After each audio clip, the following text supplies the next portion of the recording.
Good evening. It is January 24th, 2023 at 7 p.m. We are in the City Council chambers in Olivet, Missouri. It is the City Council meeting, which I will call now to order. Please call the roll. Councilmember Clark, Here. Councilmember Waldman. Here. Councilmember Knox, Absent with excuse. Chairman, Here. Mayor. Here. Just as a note, since you see the mayor on Zoom, you can't chair the meeting on Zoom. So that's why I'm chairing it, but she's here. So. Thank you. All right, next item. Next item is item number 2, communications. We received a written communication from Jason Murray regarding bill number 2995. However, he stated since if this is a first reading, it is sufficient to be noted for the record. Okay, thank you. Next item. Next item is item number 3, the city manager's report.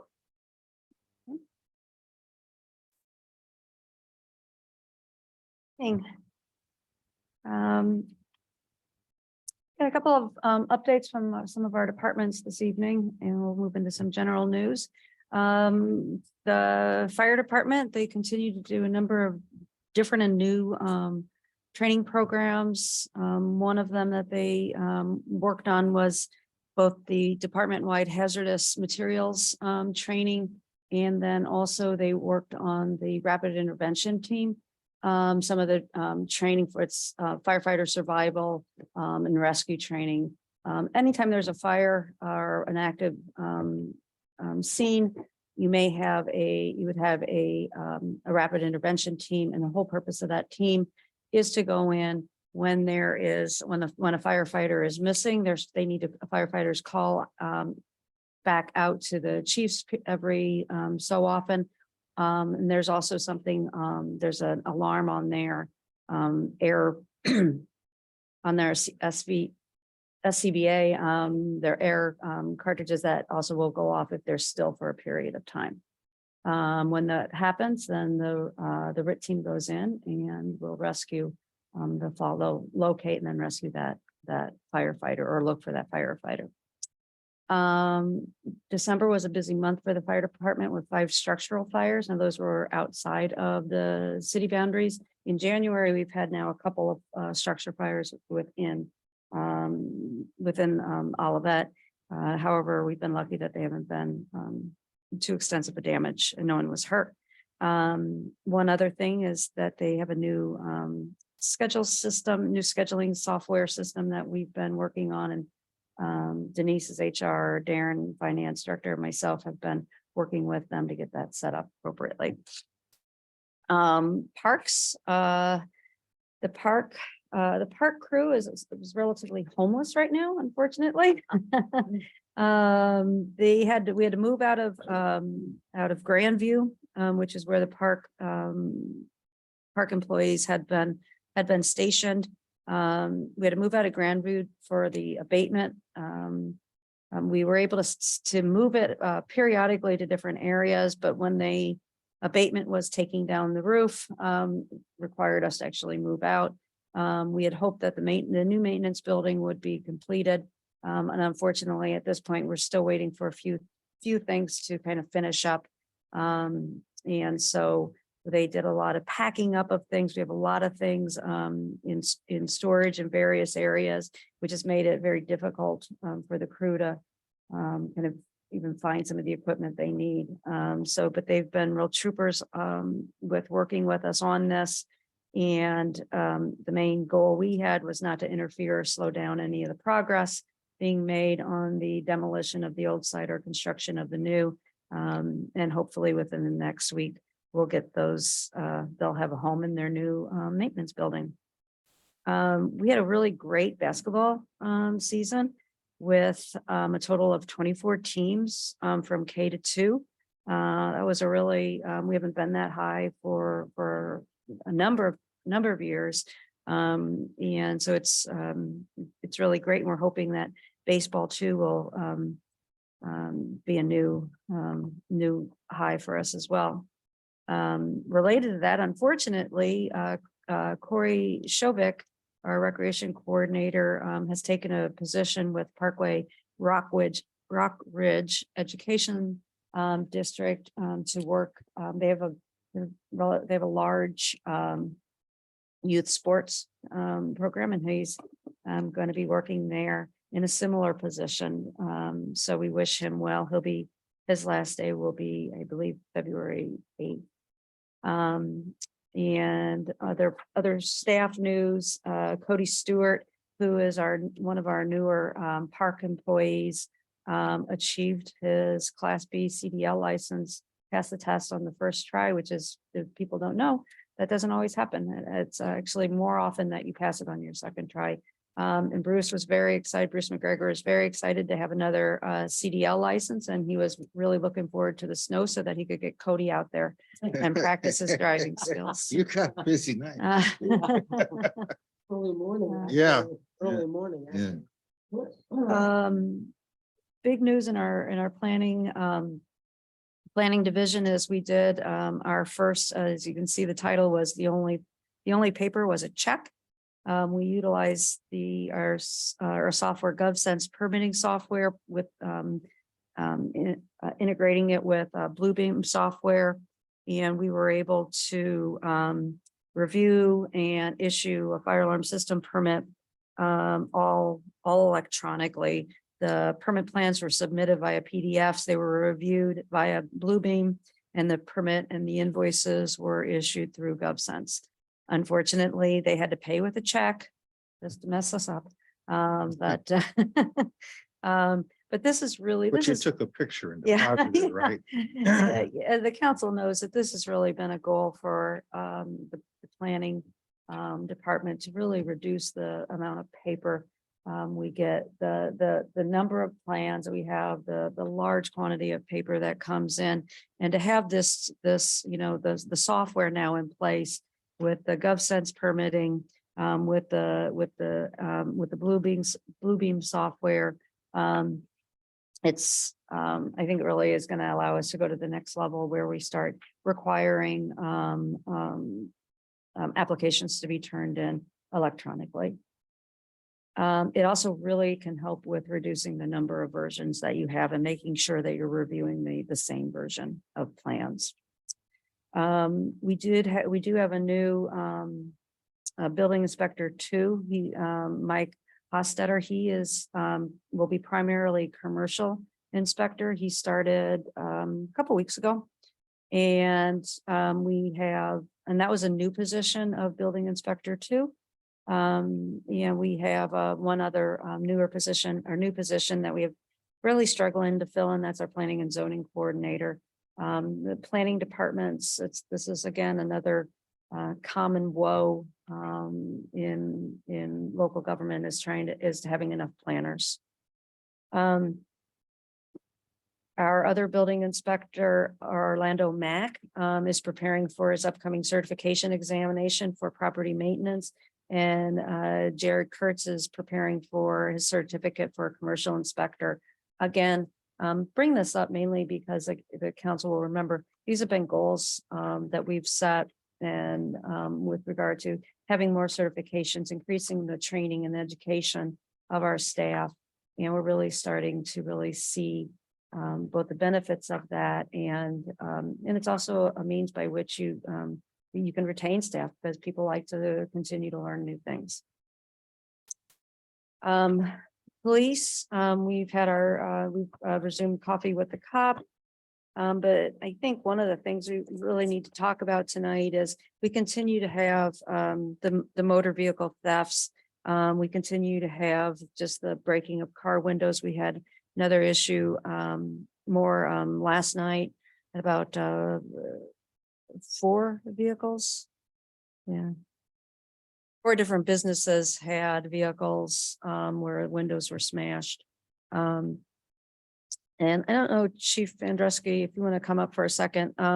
One of the things that Chief Andruski that has been working in St. Charles, Chief Andruski has been part of in St. Louis County, is kind of police departments from around the area having directed patrols where they're specifically looking for these types of violations or these types of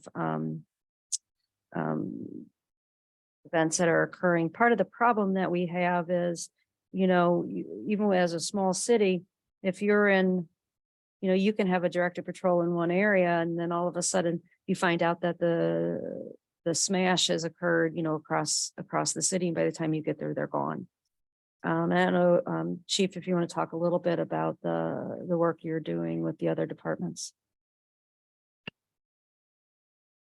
So over the last few months, Olivet PD, along with some other West Central County agencies, are kind of still a little bit in the infancy stages of developing an auto theft task force.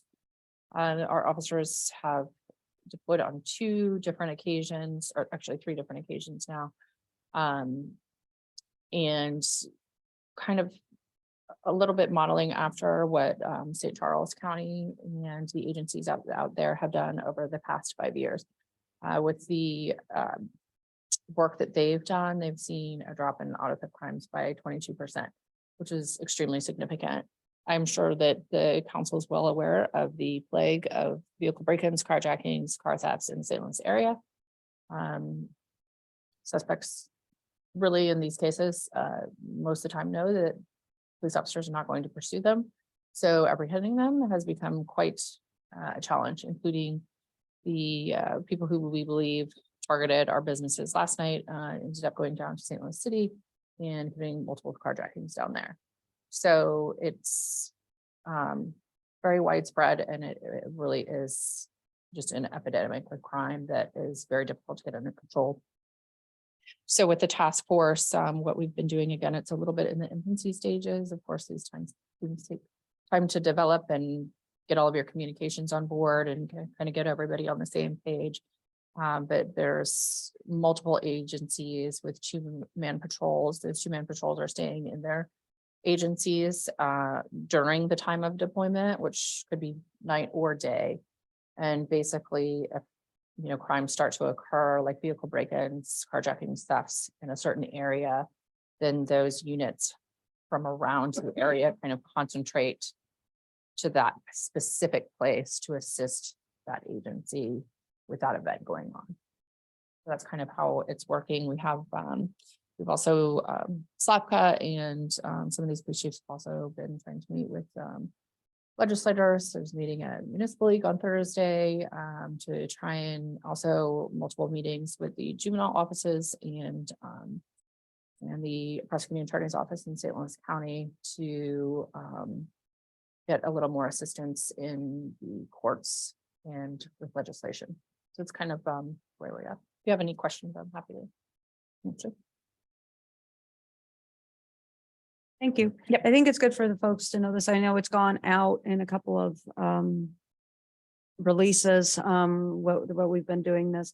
And it really takes everybody.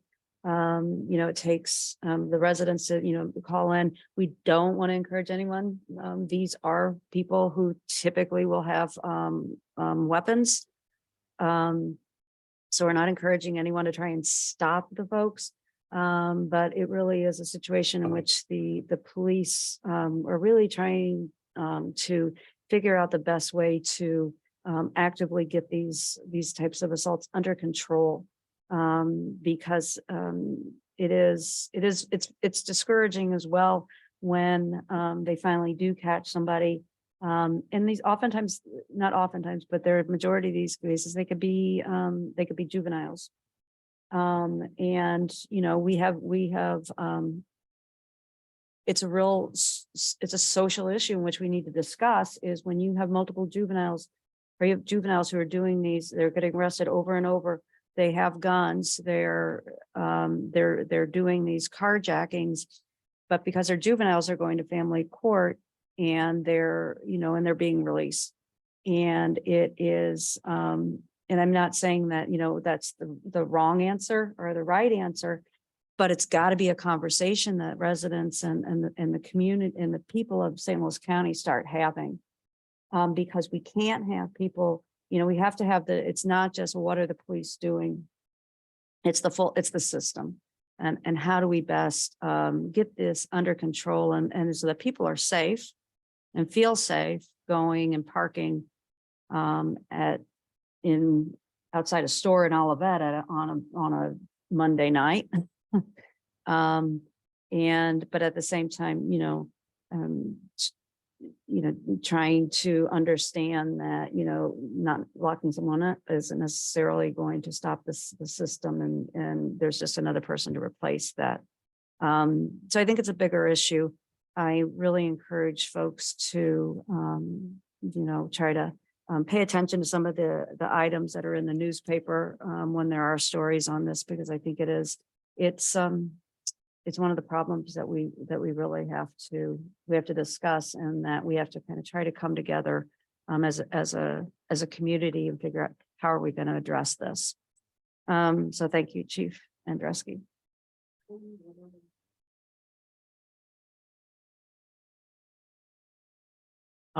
It is called Rule 28.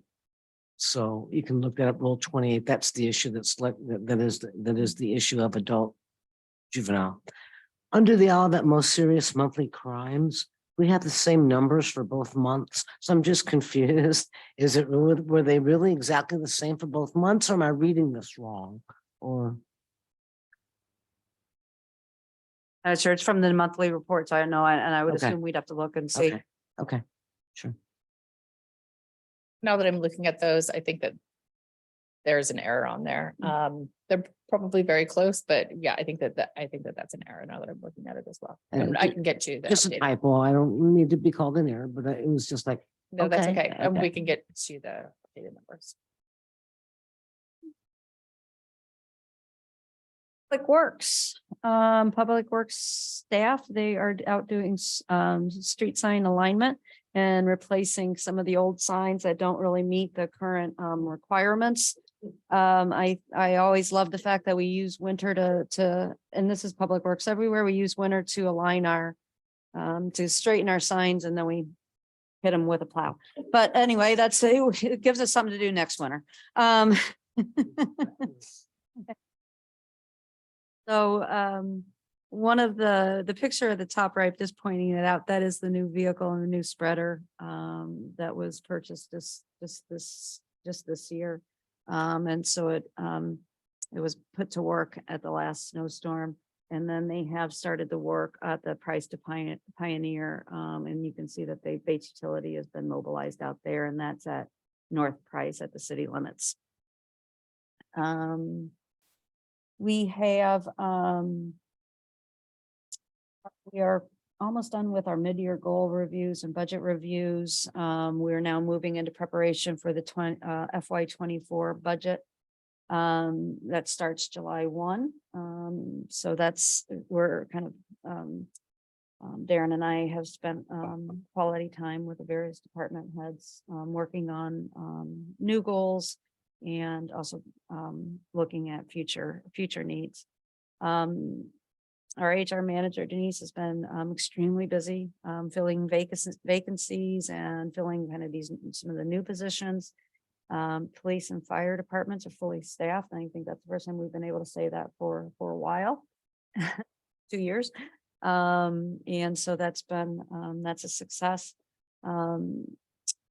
One thing to note for the residents and for the council, there are several pieces of legislation similar being discussed in Jefferson City concerning limiting or eliminating the personal property tax in Missouri. And I think you're going to hear more conversation about that as the session goes on. Our communications manager has been working with Shockey Consulting, the consulting firm, working on our comprehensive plan on the development of the communication plan associated with that. And so again, really working to make sure we have a good communication plan that when we start some of the outreach work, that we'll be able to get people will know about it. They'll know where to find information, that type of thing. And I'm going to come back to the last thing here. One moment. We have some upcoming meetings. Am I not sharing my screen? Oh, no, I'm not doing it on Zoom. Sorry about that, Maxine. It was the best one I've ever done. So anyway, we have the Planning Community Design Commission is February 2nd. Can you believe it's February already? My gosh, at 7 PM. We have the Pension Board February 2nd at 5 PM. We have our City Council work session February 7th at 7 PM. We have a coffee with the mayor on Wednesday, February 8th at 8:45 AM. And that's really going to be focused on the comprehensive plan. It's going to be going over some of the data that we have.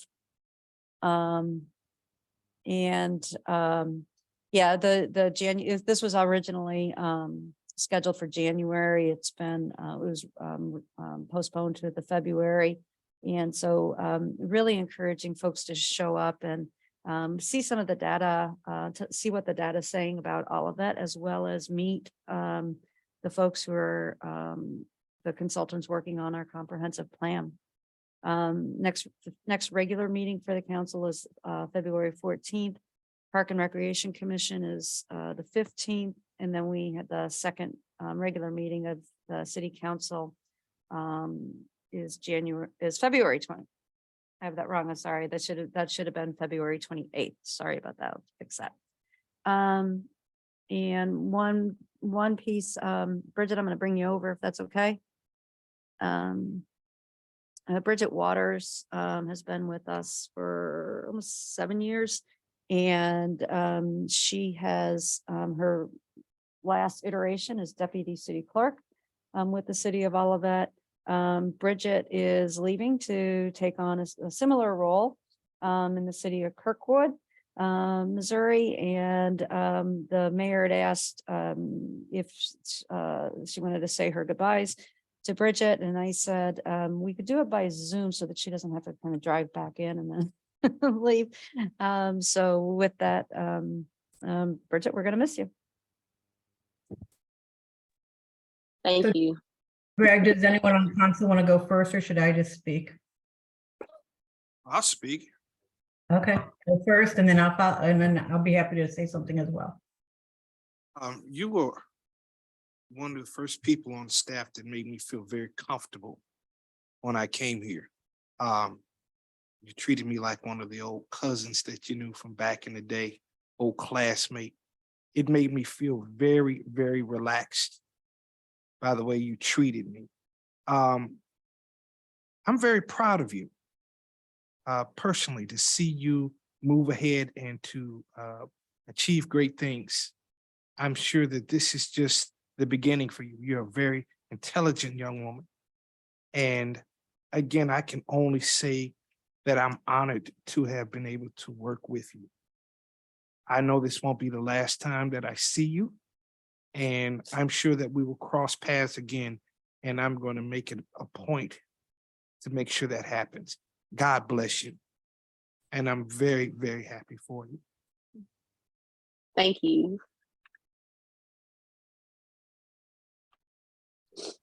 Bridget,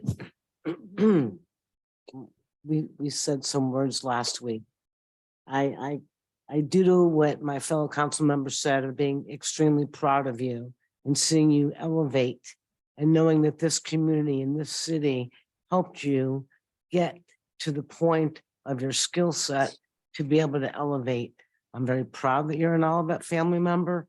Anyone that comes in contact with me will always remain an Olivet family member, even though you're going to Kirkwood. I'm sure, as Sydney said, we will see you again. Godspeed. God bless. Thank you.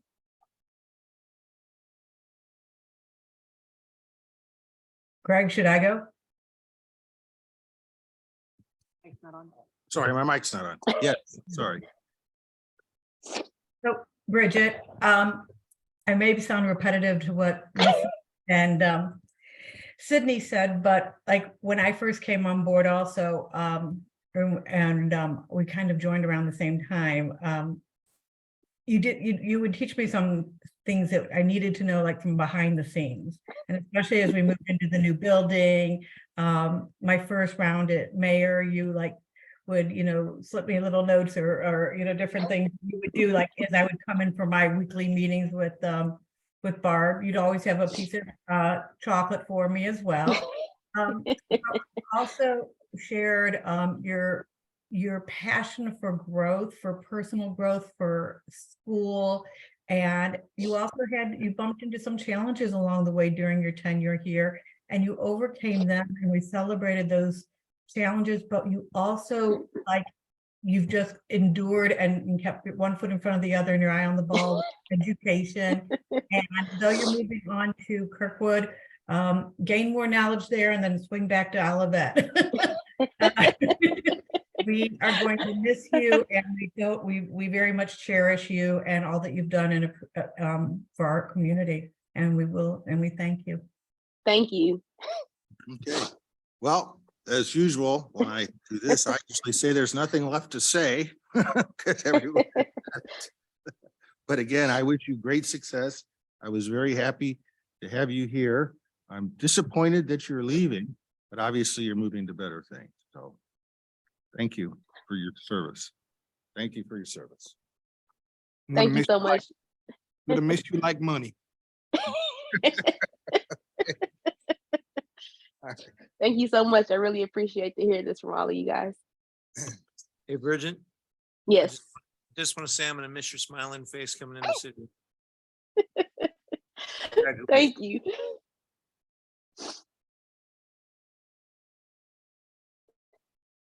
Did you know that mystery voice from behind the screen? That's Paul. That was Paul. Oh, now they got him on the screen. Okay, we're good.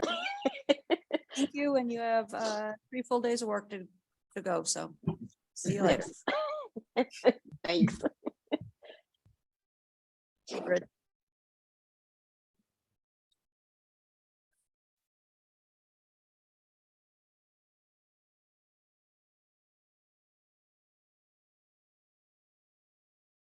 I'm Next. done. Or you're done. Yep. Okay, I'm sorry. No. Next item, please. Next item is city council reports.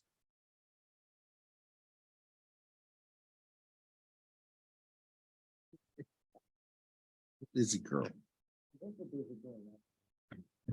Your Chairman Pro Tem, fellow council members, Madam Mayor, I will start my report with indicating that last week, on January 18th, I attended the Parks and Recs Commission on behalf of the mayor. At this meeting, the body discussed their park master plan implementation and their goals for the upcoming year. They kind of identified where they wanted to work within their work plan. And it's noted that advocacy and cheerleading for the parks is what is needed to get back to that board. Now that Prop C is successfully occurring. And a suggestion was to have monthly park walks and be the eyes for staff and provide reports of what you see. Park volunteers are needed to adopt a park. That's just a couple of the conversations they had. Beyond that, I will just allow you all to go and watch the meeting yourself, as every meeting that is a public meeting is allowed to be viewed. So what is that channel called? YouTube? Then on January 19th, and I attended the Municipal League Executive Board meeting, and police chief and the city manager clearly identified one of the topics that we have been talking about. The agenda now is flock cameras, and I'm going to again encourage my council to attend on Thursday night in Frontenac, because the sub task force will be presenting to us some other information and findings. And actually, if you watched, I think it was Channel 2 News over the weekend here, there was a really, really good report that identified the statistics and the numbers and what has decreased in St. Charles County as a result of this joint effort. And then on January 19th in the evening, I attended the City of Olivet's Planning Community Design Commission. Many of those things are on our agenda this evening. So I will not go into much detail on that report. Mr. Trejo also gives a very detailed report when he sends it out to everybody. So I appreciate that. I'll keep it as short as that can be. Thank you. All right. Um. Mayor, do you have anything? Probably not, but No, I'd like to thank Councilmember Waldman for attending on my behalf last week to the Parks meeting. all right. Well, I attended the Economic Development Commission meeting last night.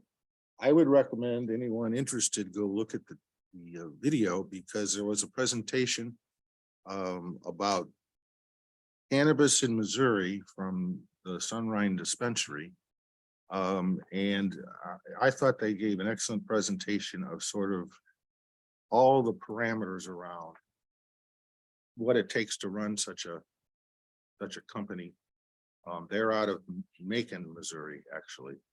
And they talk about their grow facility down there, the state of cannabis in Missouri. Anyway, I just thought it was a very good presentation from a company that is involved. If you want to learn how all this stuff it's done. So I would recommend that. I'm not going to try to summarize it. It's pretty long. So, and that's my report unless there's other questions. I can only agree with you. I did come and attend so that I could hear it. I'm always concerned sometimes and missing what I hear. It was very informative. I really what you had to say, you know, the PowerPoint and the information, even I had some aha moments and I've been kind of watching this for about 2.5 years. So, yeah. Okay, next item, please. Next item is the monthly financial report.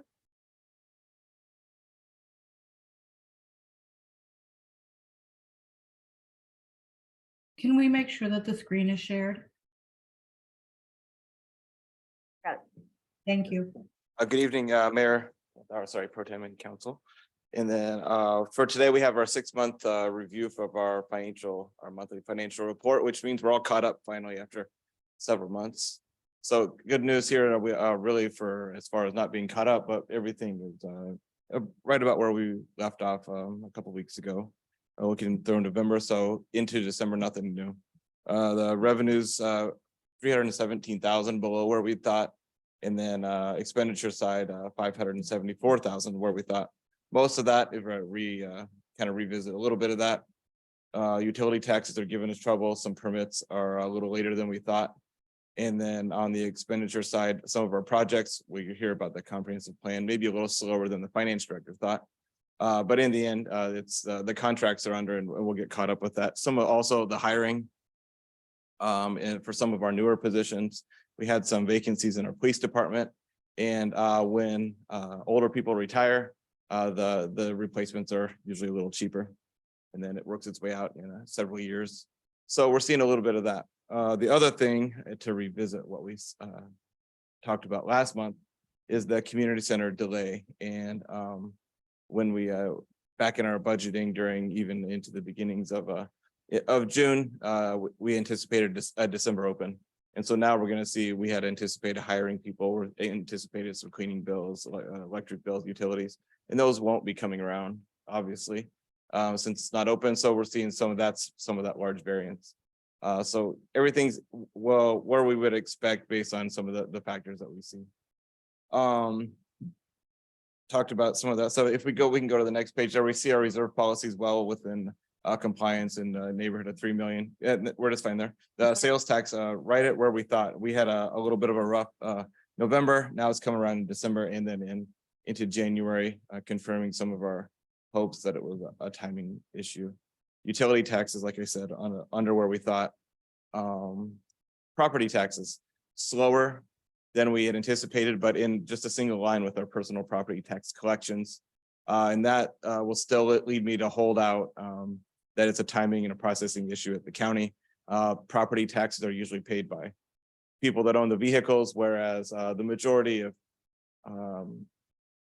real estate taxes are paid by mortgagees and the mortgage companies for their escrow. So it's just in that one line item that we see that negative variance.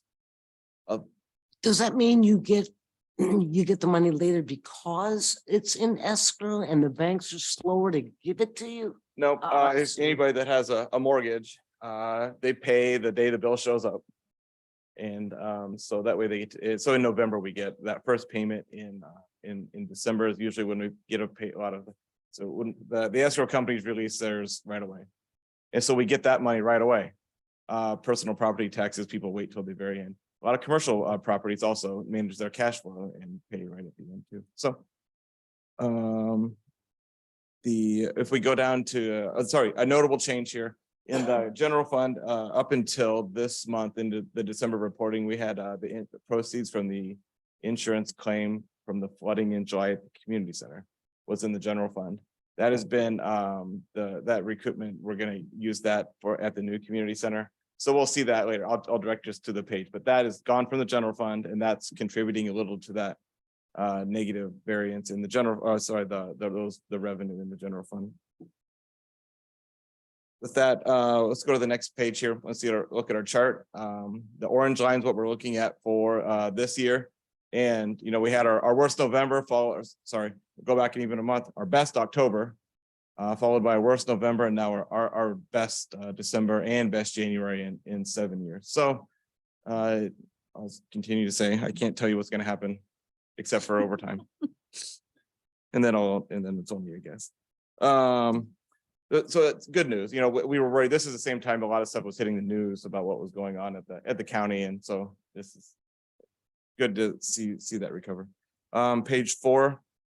I wanted to illustrate a couple things, and we're going into a budget amendment later tonight. So we set up a little bit of this now.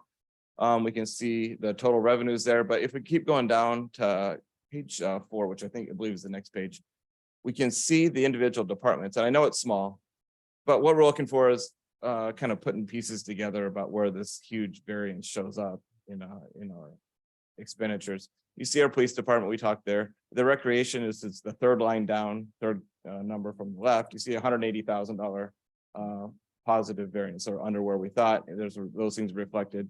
And then planning and community development, which is about 6 lines down. It's $153,000 under where we thought. You know, and that's where the comprehensive plan costs will be in there. And then there's 2 new positions in there. One of those has been unfilled, and then another one was filled just recently with Mike as the city manager mentioned. So there's kind of there. I'll want to note the capital purchases that are two pages down from here on number 6. And we're going to add an item into there, but we have a fairly small, I'll keep going down just a little bit there. Here's our capital improvement plans, our approved purchases for this year. FY23, we're going to be adding a vehicle there as a first reading if the approval is given in that public works, that yellow side down there. And then on 11 and 12, I wanted to note the investment income that we're going to talk about in the next item that is flowing into that debt service and construction fund. And it's those bold numbers at the top under the revenue. The property taxes there are earmarked for debt repayment for this building, and then the Prop C.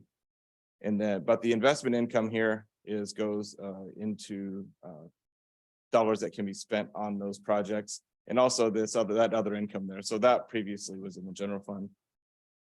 Just to kind of, you can follow those things through there as the year goes on. And then the pension payment on page 12.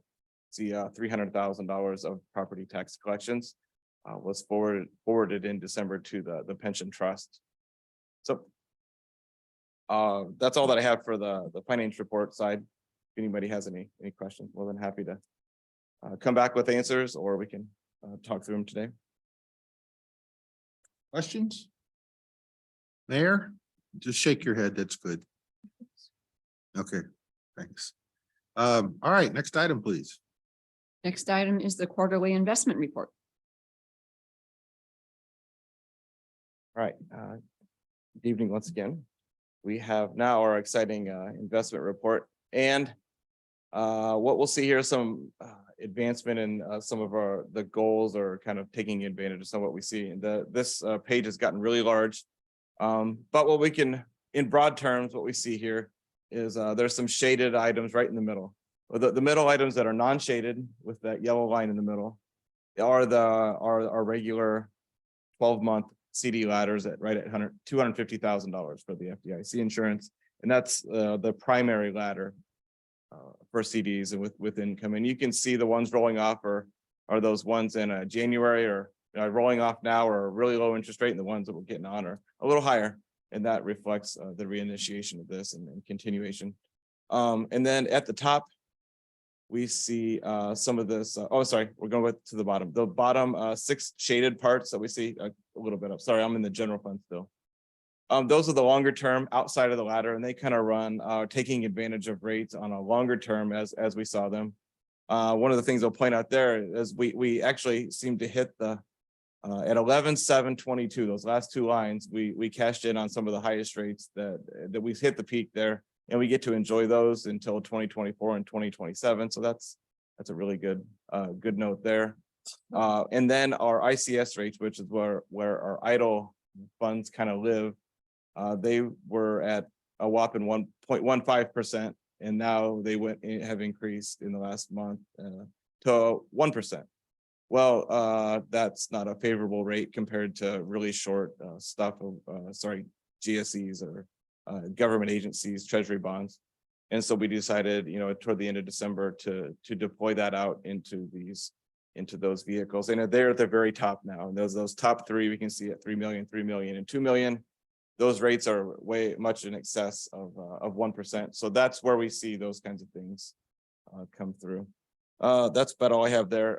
Then at the bottom of this page is the investment of the Prop C funds. If we could scroll down to the bottom just a little bit there, you can see kind of what we're expecting as far as income is concerned on these things. And the furthest maturity there, since we're trying to time this with our cash flow, is their May. We see 1 January that has come due, and then a February, and then May and into June. And I'll point out here that doesn't mean that that's when the community center opens. That just means that's when the cash would be needed to pay some of those bills. And so you might see that some of those go a little bit further out than what we would see as far as opening. With that in mind, that's all I have for our quarterly investment report. I'm more than happy to answer questions.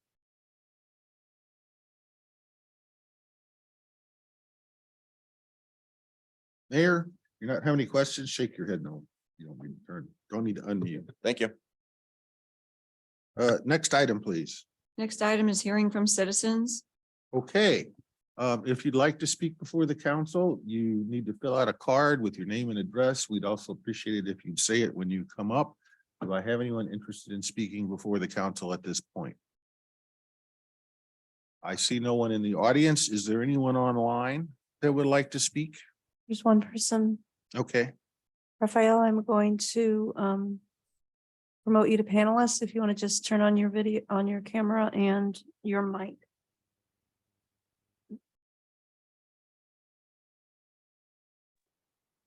Good evening, Raphael. Name and address, please, and then. Sure. Raphael Timanson, 809 Newcastle Drive. I just wanted to give some feedback on an issue that I think is on the horizon, but came up already about kind of the Sunrise Dispensary.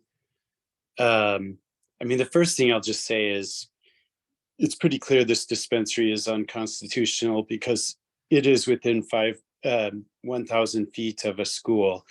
And that's an issue that will have to get settled at another time. But I was a little bit disturbed by a lot of the incorrect and inaccurate information that they've been spreading that then was praised by some of the members of the city council tonight. Specifically, there's numbers about economic impact, and I think it's important to understand that the information that they're giving on that and on crime is poorly reasoned. And as a PhD in economics and a business professor, let me just explain kind of the logic of what's wrong. And the studies that have done things right show that housing prices go down, crime goes up, and those are the facts. So what they do is and you can look at the slides and that stuff, and they'll cite studies that do things like, let's look at communities that have dispensary versus don't have dispensary. And let's look at kind of the rate at which housing prices increase. But the problem with that logic and the lie behind that study, those studies, it's a whole series of studies, is that dispensaries like to locate at affluent and growing markets. And so it's not the dispensary that's causing housing prices to go up. It's rather, if I choose to locate business in thriving communities, then I'm going to see a correlation with where I'm located and these sort of what look like positive economic indicators. There have been very few, but a few studies that have done things the right way. And the right way is to look at basically the same communities and look at before or after dispensary. And people can try to match them with other things. There's different techniques you can use, but to try to control for what we call in social science endogeneity, what that means is control for the self-selection of where people locate. And those studies all show housing prices are going to go down. And so I think, you know, it's important for us not to get bamboozled, and for the city council, but also for the citizens of Olivet, not to get bamboozled by fake numbers that come from types of studies that I don't think you could find one social scientist that is well trained that would support kind of the methods that are used to come up with these bad sort of numbers. So I think it's important to kind of know that the science will say that these sort of dispensaries are bad and going to destroy value in Olivet. They're not going to have any sort of positive economic influence. All right, thank you. All right, thank you. Anyone else wishing to speak? Seeing none. Next item, please. Next item is item number 8, 5-year public hearing on the Gateway I-170 redevelopment.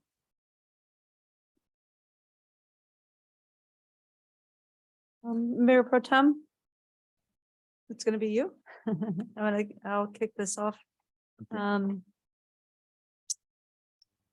me grab the right. Oh, one moment. This is the our first 5-year public hearing on the Gateway I-170 redevelopment area. As it says in this opening cover letter, the TIF Act requires that the city hold a public hearing every 5 years. And that is that's from the date of the TIF. So the folks understand the timing on this.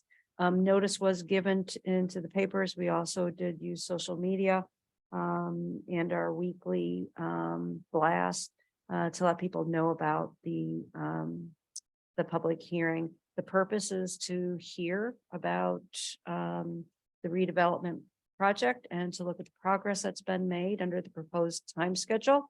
We have asked the developer, Greg Yowitz, to provide an update to on the project's progress. We have not received any. We'll let Greg do his presentation, but just so you know, we've not received any written public comment at this point. Greg has a PowerPoint that I will. Oh, you got it. Oh, that's right. I sent it. Yes. Realized Just need to find there it. was my original summary slide of what I was going to do with slide 1, which we don't need.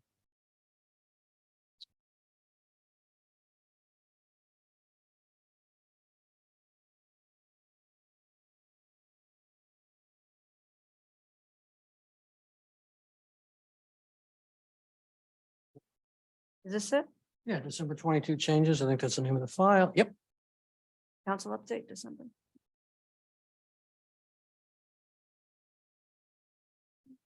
Well, there we go.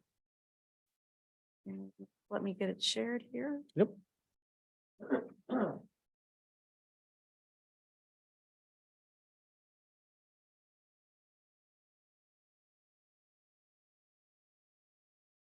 And Mr. Yowitz, you were on. All right, Mr. Mayor Pro Tem, Mayor by Zoom, members of the council, Greg Yowitz, 6 Heather Hill Lane, developer of Olive Crossing.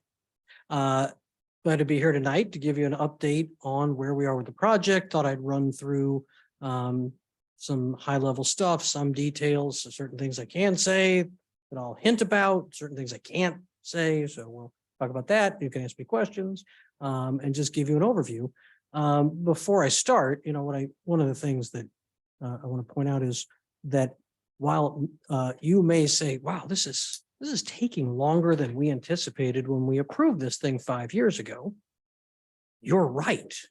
Because when we approved this thing 5 years ago, we hadn't heard of this little thing called the coronavirus, which has severely impacted all parts of our economy and supply chain, not the least of which is the real estate business. So just know that we agree it's not going as fast as we had all hoped. And had there not been a pandemic, that probably wouldn't be the case, but we are where we are. So wanted to start, oh wait, can you go to the next slide? I'm trying to advance the slides, but it's on yours. Sorry. There we go. Awesome, me no know. problem. So I just thought I'd remind everybody on Zoom and here in the audience, where we started 5 years ago was a really overgrown site with a really dilapidated gas station and a very antiquated old building and the Office Max building and a number of very small bungalow houses on what is an amazing corner in the Central County. A corner that Olivet identified for redevelopment, I believe the first time in 1969. So if we go to the next slide, and this photo's I think is from November. So the what you see now is a massive amount of site work, which includes, and I'll go through a list of the site work, but the main thing you see there is our apartment building, which now is topped out, as it's called. There was a topping out last Monday where the last truss went in. So the entire 5-story structure is complete. And I'll spin the drone up maybe this weekend if the weather holds and get some updated photos. Just haven't had a chance since I took this one to get that done. But it actually happened really, really fast. So a lot of difference going on. And you can see on the bottom right side, that is a shot of the 5-story building from my other building, Price Crossing, from some cameras we have on the roof. And then there's an internal shot there where you can see the garage. We go to the next slide. So what have we done, right? It's been about 5 years. Well, this was a complicated 12 parcel assemblage, which we replatted into 6. As most people will remember, there used to be massive 34,000 volt, that's what KV means, 34,000 volt Ameren power lines that ran through our site. No small feat getting that approved to be buried underground and actually doing that. Some people might remember there was a creek that ran through the property that was governed actually by the Corps of Engineers that took us over 2 3/4 years to get a permit to encase in a pipe that I could actually walk through. I won't do that now because it's underground. We talked about during the TIF approval process, the major amount of site work. And just to quantify that, we relocated 44,000 cubic yards of soil. And to put that in context, that is over 4,000 dump trucks that had to get moved around the site because there was a 16-foot grade differential within the site. Most of all of our underground utilities are now in. We've actually put the base course of paving in for half the road system internally in the site. We finally have connection to our water and sewer and gas from off-site. We had delays with installing the water that took over a year because MoDOT and Missouri American Water kept changing their mind on where our water supply was coming from. And so we test a spot and they'd say, no, it can't go there. Then they tell me to test somewhere else and they say, no, it can't go there. And then we'd keep going. So that took too long. And as you have seen, and I apologize to all of my fellow residents of Olivet, but growth can be painful, and that pain is coming in the form of lane closures on Olive. Now, the upside is when we're complete in a couple of months, there will be 3 lanes eastbound from Price Crossing all the way to 170. And so I apologize for the daily delays. It just has to happen. And as you saw, the apartment building is fully under construction. In fact, half the building actually was in there Friday last week. There are apartments units with flooring down already and drywall. So we're making good progress. And I'll get to the timetable for occupancy on one of the next slides. Next slide, please. So what have we really gone through since this thing was approved 5 years ago? Well, I mentioned it earlier. The biggest thing, and the obvious thing, is the pandemic. We ran into, as a result, not so much of the pandemic, but the complex issues of 34 kilovolt power and the 55, whatever, how big the sewer is. I can stand in it. I'm short, but it's a big pipe. These utilities and coordination with MoDOT and MSD and Missouri American Water, and Ameren, Spire, they became harder when none of the staff were in the office due to the pandemic. So that took extended amount of time. We have seen massive cost increases. Thankfully, we purchased a lot of material early, but we're paying a lot more for stuff that we used to pay a lot less for. We've run into a number of unknown conditions, and we hit what we thought was bedrock at 25 feet where the apartment building is, only to find out that was 5 feet thick. And we ended up with piers that were 75 feet deep, 5 feet in diameter, and about 72 of them to engineer holding the building, mainly the parking garage, in the event of an earthquake from tipping over. So we've run into a lot of stuff we didn't see coming. There have been significant issues, you're probably aware, in every business in the labor market, and making sure we're fully staffed on site. We're managing that as best we can. Financing has literally doubled from where it was when we started, and the delay in return to work has impacted our timetable on getting the office building started while companies figure out what their future looks like, and how much space they need, and who's going to be there. Next slide, please. I was asked about where we are with our MBE WBE participation. We turned in a report a couple of months ago, and where we are is pretty much where we were then, because we haven't really contracted for another building yet. So we've spent about $3.5 million, which represents 7.1% of our total expenditures to date, which is below our target of 15%, which we are solidly aiming at, and doing everything we can to increase participation. There were challenges before in the workforce with MBE and WBE firms being able to do projects of size. And that became even more exacerbated during the pandemic, but we're making active efforts through outreach through Keeley Construction and their Keeley Cares program to find more partners as we contract for the other buildings. So we are still aiming for that. We're actually aiming to beat the 15% mark when we add in the office building, the hotel, and the rest of the work. Okay, so where are we and what do we project timetable wise? So my economics consultant helped put this together. And so where we are now is the road work has begun, as you all have again painfully seen if you're heading east during the day. I've got a coordination call Thursday to find out how long it's going to take our architect to finish the construction drawings for retail building on lot 3, which is the one closest to the basin. They told us 8 weeks a couple of days ago. I think it should be 5. So I anticipate sometime in the next 2.5 months at most turning in for building permits on lot 3. Then we are finishing up the design of the office building. I anticipate, and those plans going to take 6 months, but we'll come in before that for site plan and architectural, ideally in the next 60 days.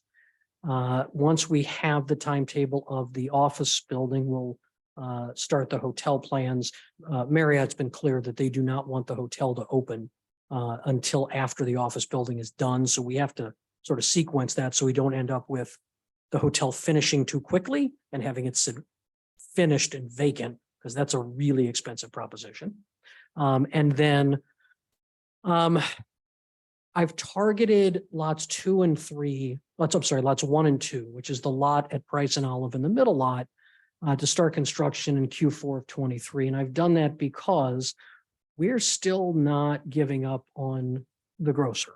And so it's holding us back from doing anything, but we are actively talking to one. I can't talk about, but I can just say we're actively talking to one. And so that's where I think we'll be, depending on how long I think the negotiations will take, the lease will take, and then we'll go public with that as soon as we can. And then we're still targeting finishing somewhere around substantially complete by the end of Q4 of 24. So again, leasing update that is vague, but that's all I can do, is we have signed a term sheet with a restaurant that concept that is not in St. Louis. That my daughter loves in the city that she lives in Boston. That I think people are going to be really excited about. We are talking to a grocer. I am hoping that will work out.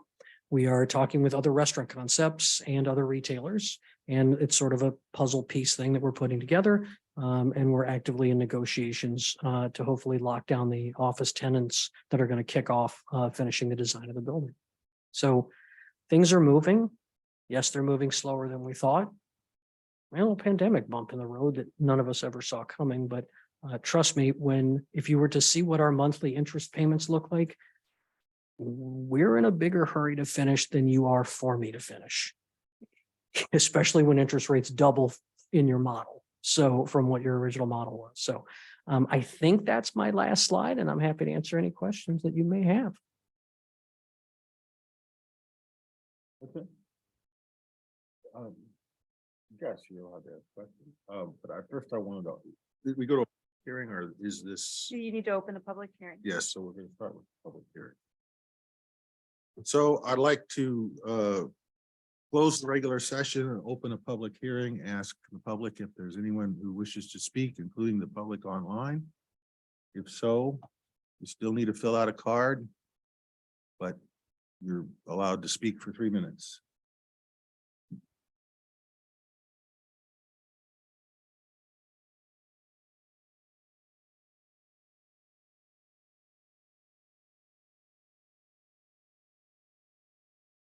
I'm Kate Hellman and I live at 800 North Price Road. I'm really glad to hear that the possibility of a grocery is still on the table, especially since that's one of the biggest things that residents were excited for in this development. I do have some concerns over the size of the development, specifically the height of the, not that this can be changed at this point, the height and setback of the apartment buildings. This development absolutely towers over the houses that it abuts in Stoneleigh Towers. And it has dramatically changed the landscape that these houses now face. I am really hoping that something can be done about the height of the buildings, the large buildings that are yet to come, which is the office building and the hotel. I think that the 5 stories is just, it's unkind, quite frankly, to the people who live there. And it just is not necessary. I don't see why it's necessary. You're really sacrificing that entire part of Stoneleigh Towers for extra 2 stories of building. I'm also, my primary interest in this development and in pretty much all developments is in the field of sustainability in urban development.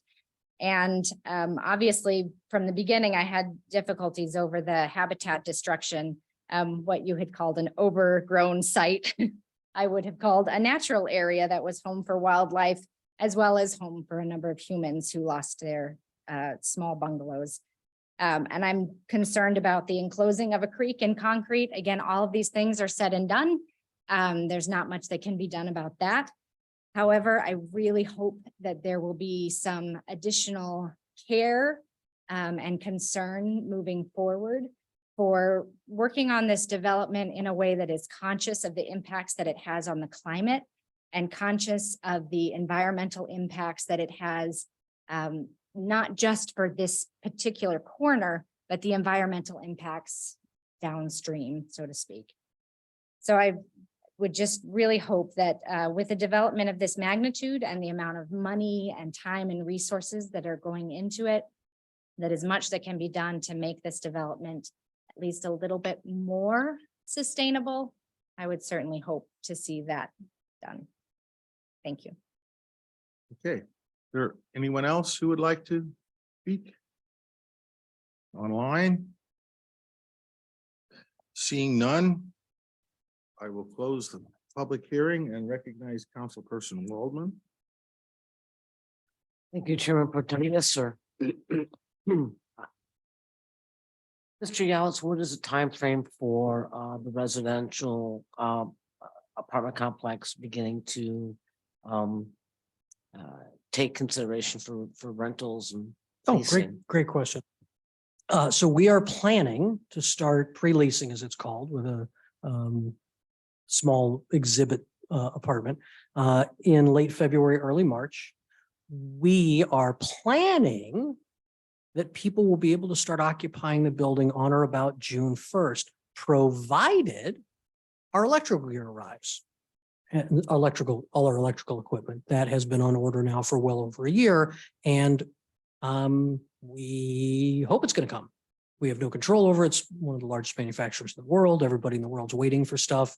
We were told it was going to be over a year and we ordered over a year ago. So if everything goes well, possibly it could actually be in May.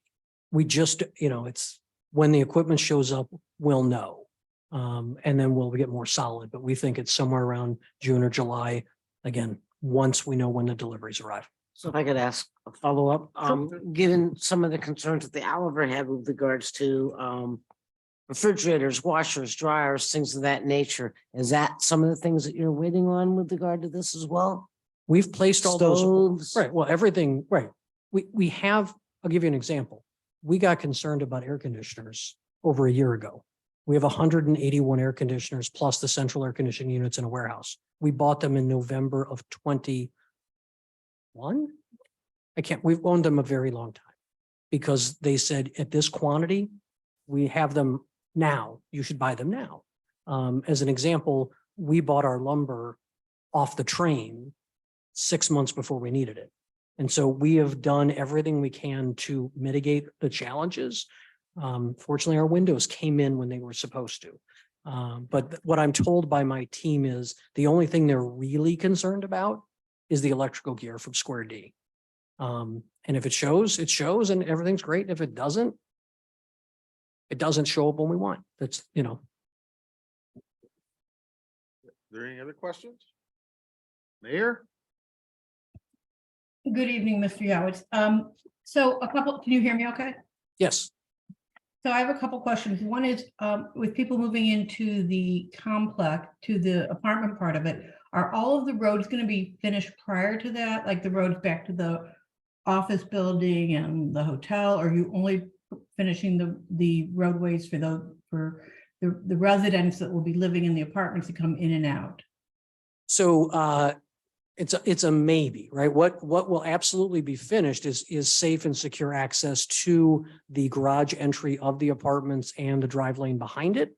If we are in construction for the hotel, we will probably run the road down to the south. But our plan currently we set the roads in phases for what was needed. Much like the reason we didn't extend the water line beyond that point, because the water company said, what we don't want is a water pipe with dead water in it running all the way to the apartments. I'm sorry, all the way to the hotel until you're ready to actually do that. So it would be our current plan, subject to timing, that you'd have road access, but it would stop south of the entry, south of the property line of the apartment building. But the rest of the roads will be fully in and street lights and all the olive work will be done, new signals that'll all be done before anybody moves in. And is the concrete that's being poured on Price part of the same process? It has to be poured at the same time Olive is done, or can the Price piece be finished and then go finish the Olive part? It is my understanding from my team that they're pouring Price first. So there are multiple things happening at the same time. So there was excavation, then there was installation and relocation of utilities. So right now, for example, they're going to form up and start pouring on Price. I haven't looked to see if they actually started, while they're setting utilities in Olive. And then we're moving somewhat slow on Olive because we are trying to finalize an agreement where our team is going to accept the responsibility in exchange for payment for improving Olive based on what is required of the Costco project. And I'll be quite clear, it is absolutely not anything I wanted to do. However, if we don't do it, if we don't do their work, and they're going to pay us for it, which is, that's part's fine. If I don't do their work, the roads get torn up twice. I install a bunch of curbs and plants and they come in and tear it out. And really the biggest thing for me as a resident of Olivet is I don't want the roads ripped up twice. So we're playing as nice as we can. I think we're this close to getting it worked out with the highway department. And they're going to shift the work that was required west of 170 for the Costco project, and I'm going to accept it and I'm going to do it as part of our work. And that just means modifications to some of the lane widths, because our plan did not call for the lane that I mentioned earlier, all the way through to the off ramp. That was required of the other developer who dragged their feet for well over 17 months before addressing this problem. And so that's part of the reason we're going a little slow on Olive, is because we're trying to finalize that out. And then, you know, I had some errors on my team's part. They dropped the ball a little bit, and I think we've righted that ship. But that's So will we expect to see price done in the next month or a few weeks? I don't have the schedule handy. Mr. McGregor may know more about it than I do. I know that, for example, at Price Crossing, they've closed my entry, the right in, right out entry while they installed the utilities. And I was told it'd be 2 to 3 weeks pending any impacts of weather. So, you know, tomorrow's snow is going to push that back at least a day or two. You have Bruce, everything you want to say to that. Yeah, I didn't bring the road schedule, sorry. Okay, thank you. So, Bruce McGregor, Public Works. So per conversation with one of the superintendents earlier this week, they were originally planning to start concrete work at Locust Lane this week, and that got pushed back to this coming Monday on there.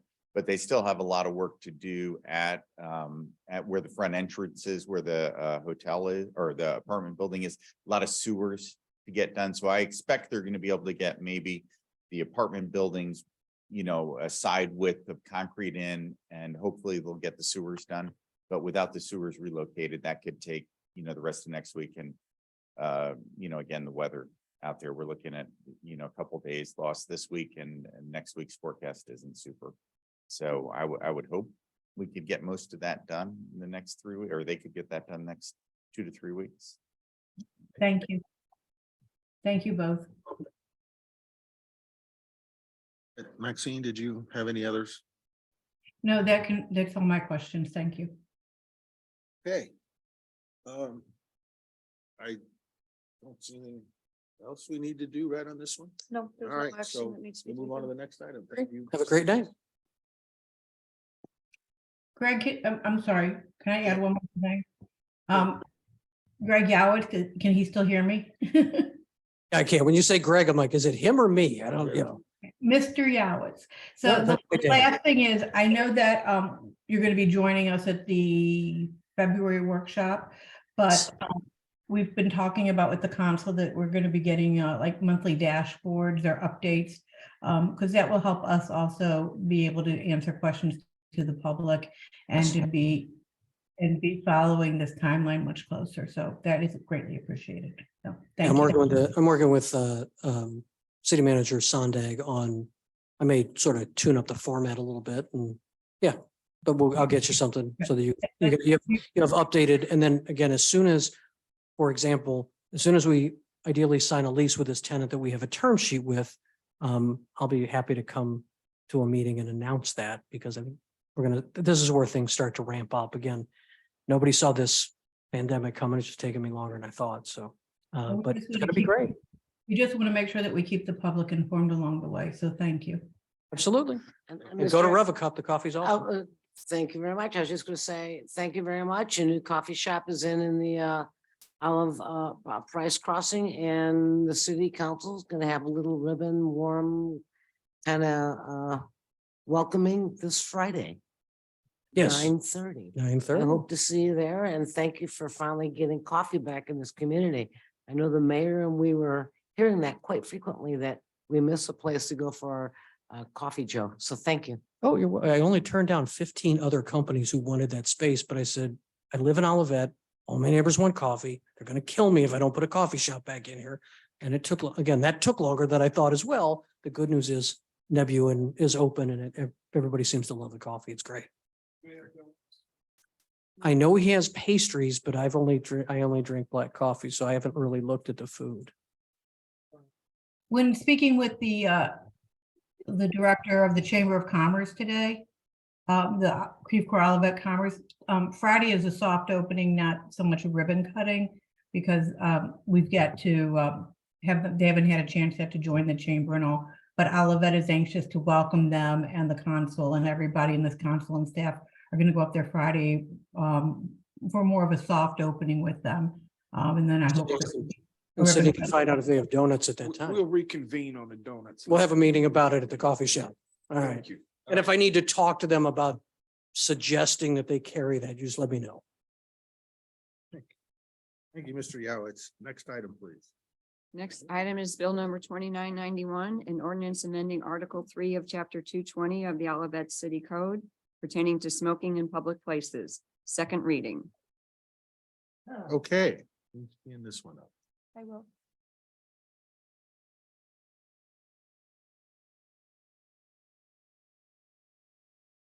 Had a first reading on this on the January 10th meeting. Again, this was one of the many ordinances that was needed to be amended to take into consideration potential of smoking of marijuana in public spaces. The city attorney met with the council at a work session, discussed kind of the direction that the council would like to take, and what is before you is the result of that. So unless there's any specific questions, or unless Mr. Martin would like to say anything, I think what we have here is relatively self-explanatory, where we've added a new marijuana, and then also have adjusted under the violations the fact that Amendment 3 restricts the fine not to exceed $100.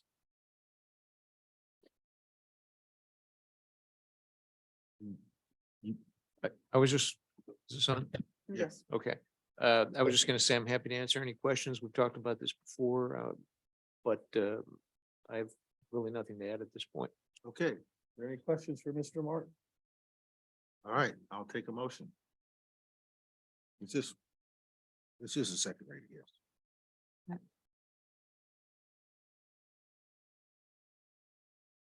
Motion.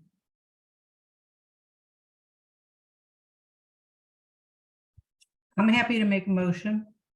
Mayor Pro Tem, I motion to approve Bill 2991, an ordinance amending Article 3 of Chapter 220 of the Olivet City Code pertaining to smoking in public. Second.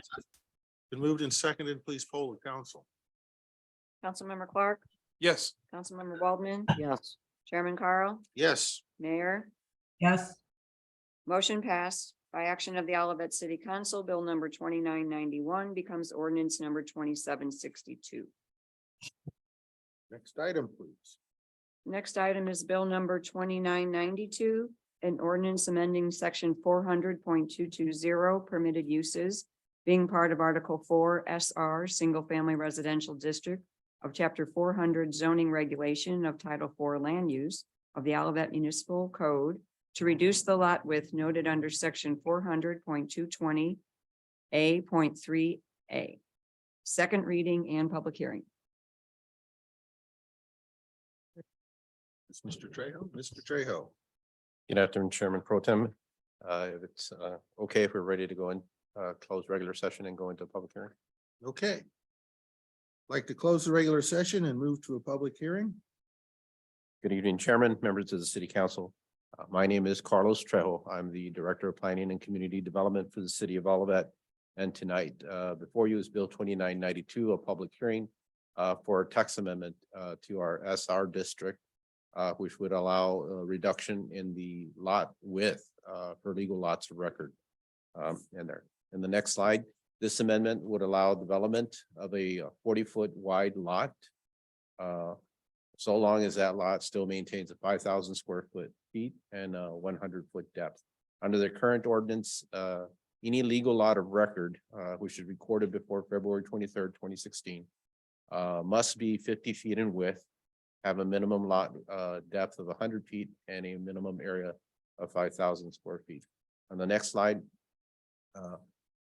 We did an analysis along in conjunction with a developer that was looking at properties in the northeast quadrant, Hilltop Arrowhead area, and found that there are 7 lots in the city of Olivet, all those illustrated here, that have a lot width of that are existing legal lots of record, even one created by the city, that all have a lot width of 40 feet and have a lot area of 5,000 square feet. But under the current code, they are prohibited from any new construction, i.e. like a tear down or rebuild. While the code does allow for upkeep and update in terms of general property maintenance, if the house were to be raised, a new house would not be able to be built.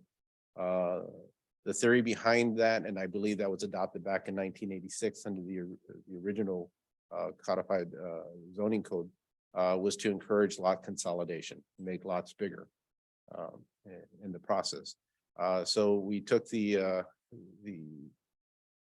text amendment to the Planning and Community Design Commission for discussion, and on the next slide, part of the discussion was, well, first regarding text amendments, there are changes to the zoning code. They're either initiated by council through staff or petitions in association with staff. They go to our Planning and Community Design Commission, who has up to 120 days to forward a recommendation before it becomes automatic. It requires a public hearing, which we are hosting today, and then text amendment should advocate for the vision of the 2006 comprehensive plan. The next slide will illustrate the process through the commission.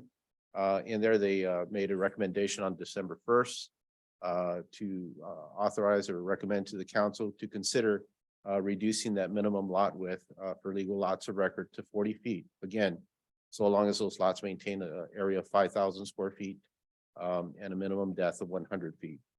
Under that scenario, again, 7 lots would benefit for that change.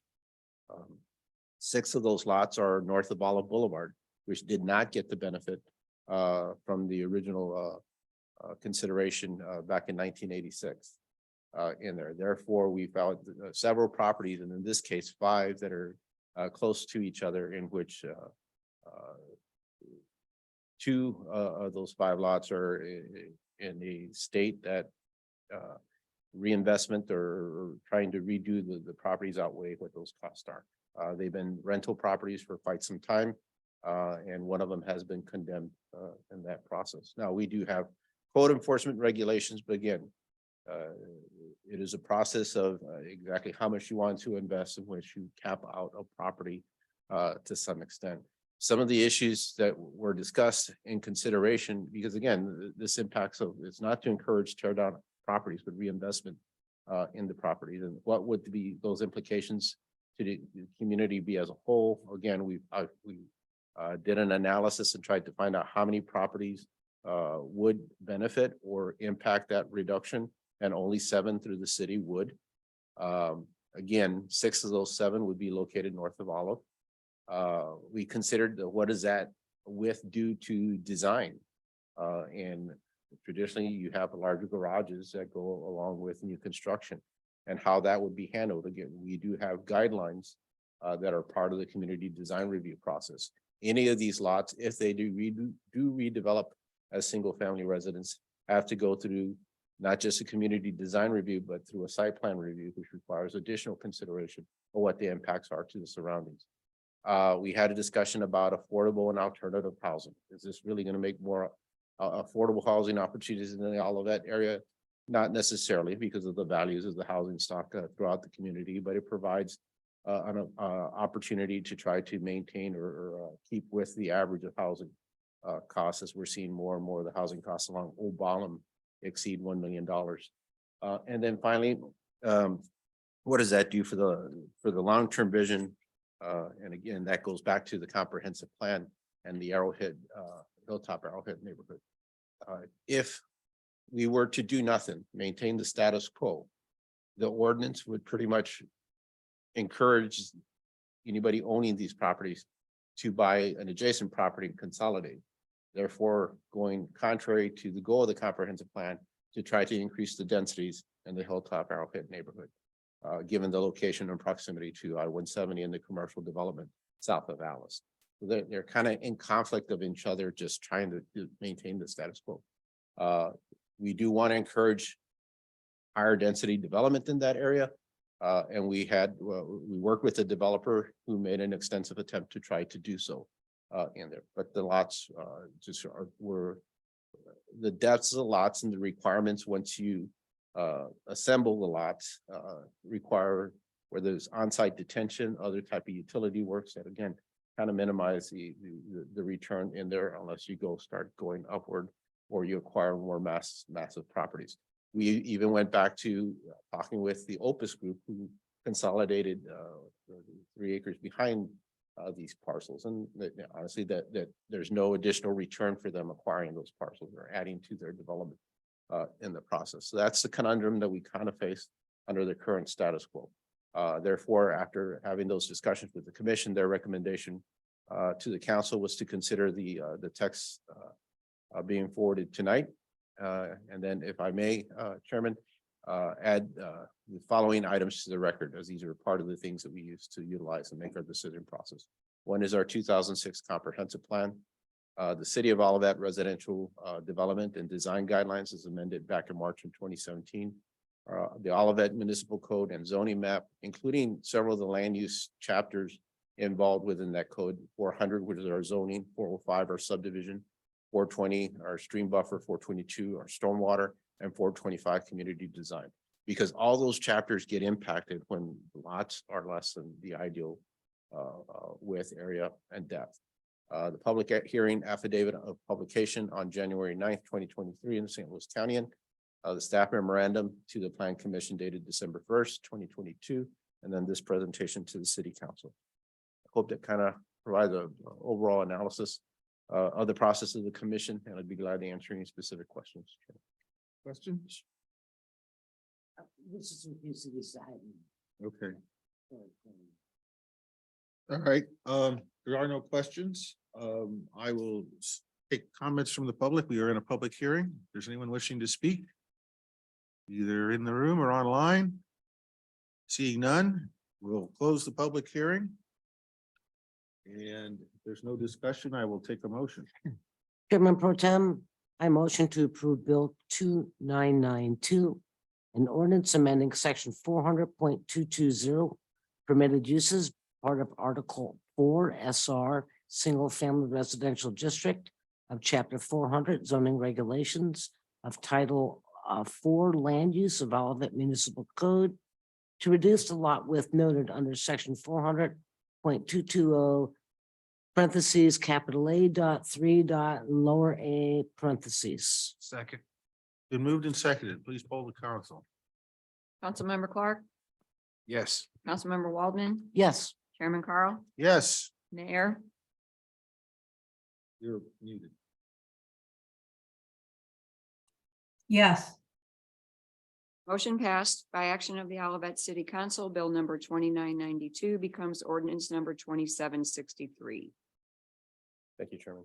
Thank you, sir. Next item, please. The next item is Bill number 2993, an ordinance repealing section 240.070 of chapter 240 of the municipal code and enacting a new section relating to hourly rental rates for the community center and enacting a new section 240.072 establishing community center membership fees. Second reading.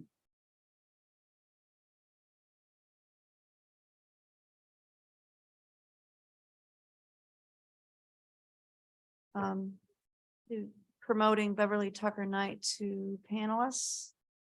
Beverly has a bit of a cold, so she has chosen to present from home to keep us all safe. Beverly, you're on. Are you going to be sharing your screen or would you? Or like, I'll share my screen. Yes, I don't have the documents pulled up. I have my PowerPoint pulled up, if that's all right.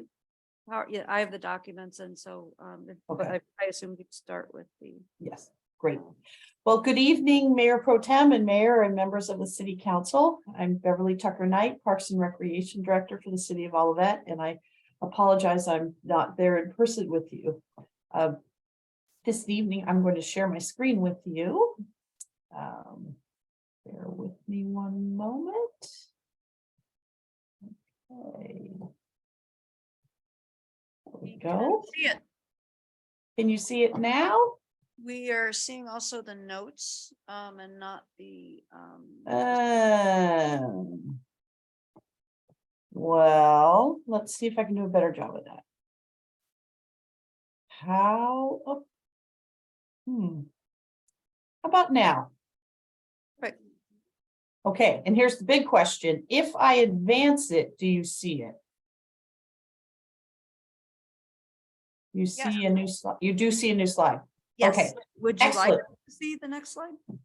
Not yet, not yet. So good evening, again, Mayor Pro Tem, Mayor and members of the council. This evening is the second reading of Bill 2993, which establishes the rental rates and membership fees for Five Oaks on Morrison, our new community center that'll be opening later this year. I'd like to just very briefly give a quick background. So just to remind everybody, bring everybody back to when we embarked on building this new community center, we reaffirmed that we would use the same 5 key principles of the Parks Master Plan as we designed, built, and operated the new center. And those are connectivity, innovation, partnership, sustainability, and financial responsibility. So in drafting the fees before you this evening, those were the core tenets that the fee working group really relied on in moving this project forward. So we have a program and fee statement, and that is, these are our inaugural fees and rental rates to launch the new center. So as with our master plan and as with all of our programs that we operate, we continue to evolve. And what that means is that this is where we're starting. And after we've been in operation for a while, part of our responsibility is to evaluate how we're doing, evaluate our revenues, evaluate our programs, and make sure that we are staying with those 5 core tenets. So we anticipate that as we move forward, things will change as we get to know the new space and we see use patterns. And I do want to state that our mission will not change. And that is that we create community through people, parks, and programs. And we really believe strongly that the embarking on this new center and establishing these fees will really help us achieve those goals. We went through a multi-phase process for these fees, and I would like to thank the Parks and Recreation Commission Fee Working Group. They did a very wonderful job of reviewing what we currently had in our operations, researching similar facilities in the area, looking at best practices for pricing. So I'd really like to thank Commissioners Rob Hoyerman, Keisha Lee, and Jim Person, as well as the Finance Director, Darren Mann. And I'd also like to thank Don LaChance. He didn't officially serve on this fee working group, but he really helped with a lot of the documents that were used to track the fees move as we went along, and that was very helpful. So the first thing that the group did was they established themselves, they reviewed what was necessary, they presented a draft to the rest of the commission who gave feedback, and then it came forward to the council study session in the summer. The council provided feedback, went back to staff, then went back again to the park commission, who gave further direction to the fee working group. They revised some items, brought it back to the city council. We had our first reading, and this evening is our second reading. So this really has been a thorough process. Quickly going through the definitions as we start looking at the fees. A resident is someone who lives or works within the city of Olivet city boundaries. That's our current definition. We're using that moving forward. A non-resident is anyone else. A household is comprised of 2 adults and up to 3 children living in the same home. And we go a little bit further with that and say dependents. There are plans in place that if your family or your household does have more than 3 children, we have parameters to assist with that as well. A youth for the terms and the purposes of this is someone under 21 years of age. That it doesn't mean that youth programs run up to 21 years of age. That's purely for the membership component. 60 plus is anyone age 60 and over. And a rental is someone who rents space within the community center for a private event on an hourly basis. So we will not be doing any long-term leases in this building, but we will be having opportunities for people to rent spaces. And here is our first step, our hourly rental rate recommendation. The council has seen these rates. The council amended some of these rates in July. The fee working group made some more suggestions in November. The suggestions that came from the November commission that were adopted by the commission for recommendation are highlighted in green to just show the difference between the last big working section and where we are now. And that really was to provide a little bit more equity for the rental deposits, understanding that when you put in a damage deposit for a small room, it really doesn't have the same impact as if you are renting the gymnasium or the giant multi-purpose room. And then also offering an opportunity to rent just the kitchen and not all the other things that come along with it. And then membership rates, these remain unchanged from the city council work session in July. You see here that we have adult rates for residents, non-residents, youth, 60 plus, the household, and a 60 plus household, and then our daily rates. So again, a household is up to 2 adults and 3 dependents living in the same home. And if you have additional dependents, you may add them for $25 per. And the reason that we structure it this way was to be as inclusive as possible, because we all know households come in lots of shapes and sizes, and we wanted to make sure that we were as inclusive as possible with that. So our next step following formal adoption through the second reading, is the staff will be researching the holiday schedule, and we'll bring those hours to the Park Commission and then to the City Council. And that really is basing which holidays will we observe with modified schedules. Then the City Council will provide direction to staff on free use policy, developing that. There'll be a conversation about how you would want us to develop that. And then in fiscal year, once we're open and we've been in operation, which will probably push maybe even to 24, 25, so that we get a better understanding, we'll be looking at a little differential pricing as we move forward once we're open and established. So tonight's decision is a recommendation to approve Bill 2993, an ordinance repealing section 240.070 of chapter 240 and enacting a new section relating to community center rental fees, and enacting a new section 240.072 establishing membership fees.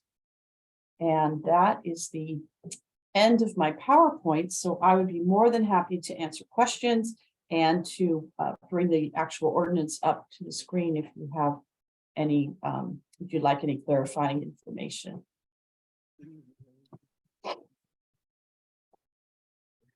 Thank you, Mr. Chairman Pro Tem. Beverly, thank you very much for this. I always learn from you. I always love it. But I have a couple questions from what was presented. I'm not quite sure that I understand what a whole center damage deposit means. If you rent one room, are you required to provide a whole center damage deposit? Could you kind of clarify that for me? Yes, so a damage deposit is something we currently have for any rental that is done of a city facility, whether you're renting the community rooms or in the old community center. That damage deposit is money that the city collects and holds until the event is completed, and then it's returned in full to the renter as long as the terms of the rental agreement were fulfilled. So, for example, if there is significant damage in the course of your event, we would withhold enough money to pay for that event. Pay for that damage. If the damage exceeded the damage deposit, then we would request the individual reimburse us for those costs. Not very often is that invoked. However, we have had a very old building that was very tough this is a new building that will have nicer finishes, so we want to make sure that those are, that we raise those to reflect the new facility.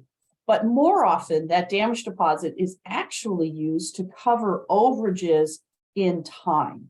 So when people book their events, sometimes their guests are out of their control. So particularly if it's like a large family gathering, sometimes the activities that are planned by the family exceed the time that they have reserved. So that is an opportunity for, instead of saying you must shut down and vacate immediately, we have forms that allow them to say, I forego a certain percentage of my damage deposit so that they can stay a little bit longer. And that covers the use fees. And then we refund back to them the unused balance. And that's a nice safety measure, particularly because a lot of people don't plan events on a regular basis. So the staff coaches people when they reserve a building. But again, sometimes people don't believe just how long it's going to take to clean up after their event, or everyone's been to events that sometimes took a little bit longer than you anticipated. So if I could follow up on that, is that a Sure. flat rate, no matter what, everyone has that flat rate of the For center? the specific rooms, that is correct. We do not waive those fees. We collect them from everybody. Now, if you have an ongoing rental, let's say that your group rents on a monthly basis, and we do have a couple of those groups that'll come in on a monthly basis and they rent, then they can pay one damage deposit that takes them through the year. And then you hold on to that money throughout the entire year, correct? Correct. Until they don't have another agreement with us and. Yes, yes. And if they, and sometimes, we'll hold it for 2 years if they, but when we stopped renting the old facility, we refunded back all of the damage deposits. Beverly, one more question, please. Sure. Holiday schedule. What do you mean by that? We're gonna determine what holidays. So is- a holiday schedule, when people operate fitness facilities, so if you go to another community center or you go to the J or something like that, there is a holiday schedule where operations either cease or are modified for holidays. And because we have a diverse community, we really want to make sure that that we have sensitive guidelines for that. And that's why I feel strongly that the community should weigh in on that a little bit. So the staff will bring a proposal to the Park Commission, looking at what other cities are doing and what the J is doing. And then once the park has given feedback, then we'll bring it to the council to approve that. It could be that we close early on specific days. It could be we are closed 100% on some days. So that's the schedule I'm talking about. So that would be things for federal holidays and religious holidays. All right, I appreciate it. Thank you so much. Thank you, Chairman. Sure. Okay. Is there any other questions? Mayor? Oh, okay, so this is the second reading. I will take a motion. Chairman Pro Tem, I recommend to approve Bill 2993, an ordinance repealing section 240.070 of chapter 240 and enacting a new section relating to community center rental fees and enacting a new section 240.072 establishing membership fees. Second, is there a second? Second. Been moved and seconded, please poll the council. Councilmember Clark, Yes. Councilmember Waldman, Chairman Carl. Yes. Mayor. Yes. If I could say one more thing, please. A little while back, y'all said it'll take a little while to get used to 5 Oaks on Morrison. Okay, I'm used to it. Okay. Thank you. Thank you very much, Councilmember Waldman. So motion passed by action of the Olivet City Council. Bill number 2993 becomes ordinance number 2764. Okay, thank you. Next item. Thanks, Beverly.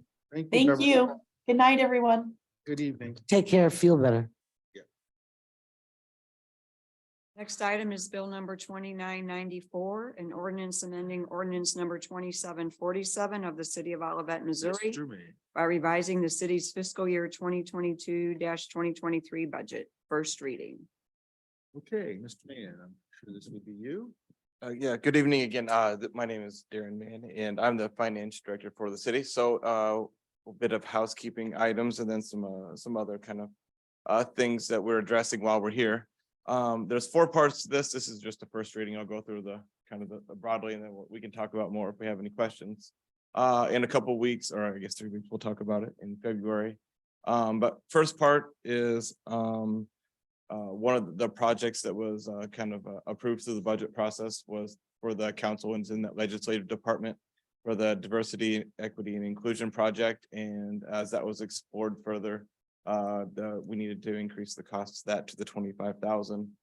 The second piece is some cost escalations and maybe incorrect assumptions about the cost of the covered parking in the police department. We're asking for an additional 100,000 for that. And then the inadvertent and a true error during our budgeting process with the capital. I neglected to include the replacement of a pickup truck to maintain the fleet in the streets maintenance department over at Public Works. So we're asking to have that included. And then the final piece here, I don't have much to say about, but we do have the police chiefs here and also the city manager. And that is while we're here, the opportunity presented itself to change a little bit of the salary scales, which is why it's in the budget amendment itself, but I won't say much more about that. Just quickly as an overview, budget amendments, we typically really try not to do a budget amendment during the fiscal year. We try as much as possible to utilize the budget that was sent. We do have the authority, I have the authority to move monies within departments, but when you actually have to add expenditures, that has to come back to the council. And that's why we're here. As we talk about at department head meetings, these are things that were either things we didn't anticipate, assumptions on some parts, difference in, what we thought something would cost and when you actually contract with it. Again, and some things were just, they came in higher partly because of, as you know, the parking structure is just a little bit higher demand now and has a little bit longer of a lead time. But one of the other things, when you approve your budget, you approve both the expenditures, you approve the salary, and then you also you approve the capital improvement plan and budget as well. Just so you know, as you know, Chief Andreski is here to talk about this. We talked in a work session that currently we have our structure in the police is the chief of police, deputy chief, or major, or they've a million titles for that position. I'm not sure why. And then we have 3 lieutenants, 5 sergeants currently. 8 sergeants, and then, pardon me? I think my deputy chief's here. Very, Beth Andreski, chief of police, good evening. Yes. Yes, 6 sergeants. 6 sergeants, and then we have our patrol officers. Correct, yes. And so what we've been trying to do in discussions with Chief Andreski, who, as you know, took leadership, kind of pass after the kind of the budget we're in our final stages of budget preparation. We've talked about adding position of corporal. For those of you unfamiliar with the military, corporals are lower than sergeants. So you would have your lieutenants, your sergeants, your corporals, your patrol officers. One of the reasons, there are a couple of reasons to do this. We always have to have someone in charge. We typically call that person the watch commander. Typically that would be, it might be a lieutenant, it might be a sergeant. Because of how the shifts operate, you need more than you have number of shifts, both to cover all both to cover the days of the week as well as to cover vacations and time off. So we became a little top heavy with sergeants. We also, as you are aware, have lost a number of police officers through both retirements, through people going different jobs. And so we have refilled all those positions. Not everyone is a new officer. Some of the officers we hired have number of years of service elsewhere. But they are new to Olivet. And, one of the things that we think by adding corporals, reducing the number of sergeants, we actually will make it easier for some of those patrol officers to take that first step to corporal. And then move on to that sergeant field. We believe that you can't have 6 sergeants and then have trouble kind of filling those positions, because we have a little bit of a younger force, or a force that's not been with us as long. Pardon me? Right. And so so this is one of the things we've talked about this off and on since I've been here, about how to better structure the department. And when Chief Andruski took command, I really said, this is your opportunity. You need to make the department what you want. And this is one of the things that she's recommending. This is not a change that's going to occur tomorrow. We're not going to fire any sergeants or demote any sergeants and make them corporals. What will happen as people retire, as lieutenants leave, as sergeants are promoted, we will start filling in those transitioning to include those corporal positions. I anticipate we won't be fully at this structure for about, I would guess, 18 months. I'll be surprised if we're there before then. So hopefully we're not there before then, because if we get to this structure more rapidly, it's because a lot of people left. So with that, and that is why the organizational chart, the salary scale is before you in a budget amendment, because that is where you approve this type of item.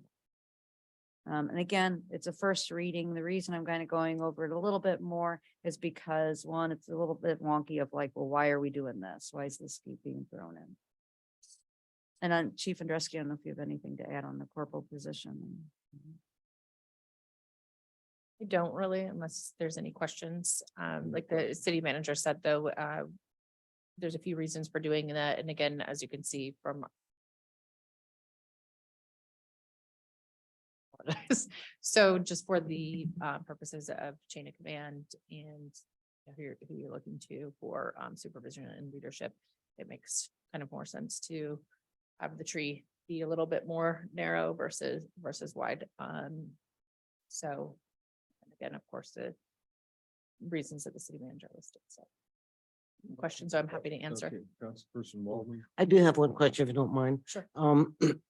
So when this really comes into its fruition of whatever, in 18 months or less, does a corporal end up doing less street work because they're doing supervision? And then let me ask this another way. Does a sergeant do less street work because they're in the supervision capacity? So for us, because we're so small, sergeants and even our lieutenants, you'll see our lieutenants handling your everyday day-to-day calls, because we're a small department. If you go to much larger departments like St. Louis County or something, you probably are not going to see your lieutenant out on a regular call. But for us, again, because we're small, we do all of it. Okay, any other questions? Mayor, no questions? Okay. we will move on to the next, this is right, this is a single first reading. So we will move on to the next item, please. Next item is bill number 2995, an ordinance amending the Olivet Municipal Code by enacting a new chapter 450, regulating marijuana facilities. This is also a first reading. Okay. Be in this one, Mr. Trey. Trejo will be. Let me just get to the shared screen, sorry.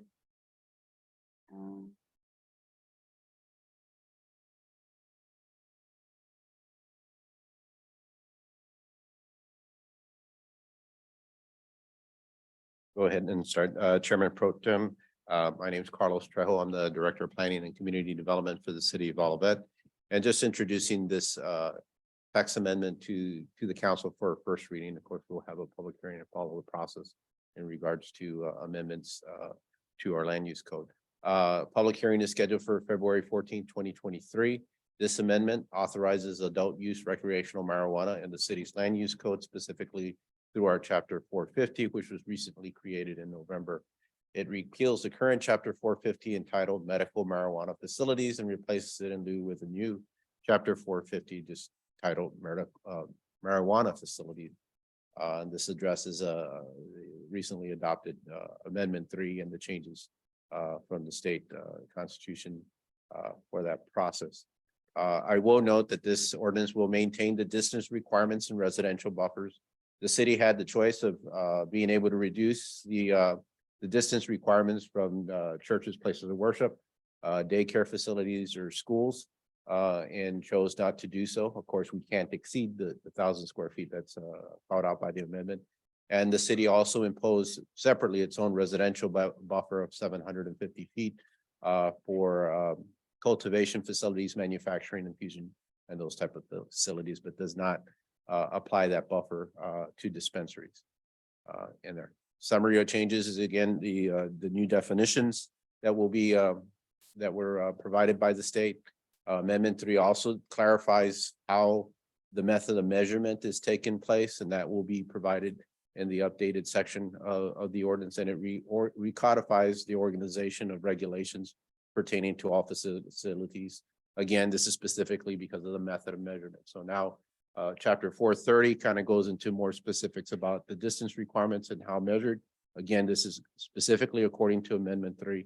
And then chapter 440 goes over the city's regulations regarding safety, odor control, and operations. This item will be before you again on the February 14th, 2023 council meeting for request, a second reading and public hearing. Thank you, Okay. Chairman. Thank you. Were there any questions? No. Okay, next item, please. Next item is bill number 2996, an ordinance to approve a final subdivision plat of Lynn Bonham subdivision, first reading. Again, good evening, Chairman, members of the council. My name is Carlos Trejo. I'm the Director of Planning and Community Development. And tonight before you is for the first reading for a final subdivision plat entitled Lynn Bonham subdivision, and that is for a 2-lot subdivision of the property address is 9549 Old Bonham Road. Final subdivision plats are reviewed primarily through the Planning and Community Design Commission. The purpose of the final process is for the council to authorize the city clerk, of course, to emboss the plat so it can be recorded with the St. Louis County Recorder of Deeds in there. The plat went through its full preliminary subdivision plat process, which is reviewed by the commission. Commission imposed several standards that's specific questions as the character of Old Bonham Road has changed over the past couple of years with some recent subdivisions in there. So they imposed a more stringent front yard setback and made clarifications clear regarding the expectations of the new house designs as those come in. Of course, none of those are reflective in the final subdivision plat. The final subdivision plat is just a legal document that gets recorded at the county and establishes those 2 properties legally. This item will be before you for the February 24th meeting. Be glad to answer any specific questions, Chairman. Okay, Thank you. any questions? No questions. All right, thank you. Next item, please. Next item is police department patrol car covered parking. Good evening once again, council. We have in front of us, the request for an approval with a contract with Hutchinson for a police car, patrol car covered parking.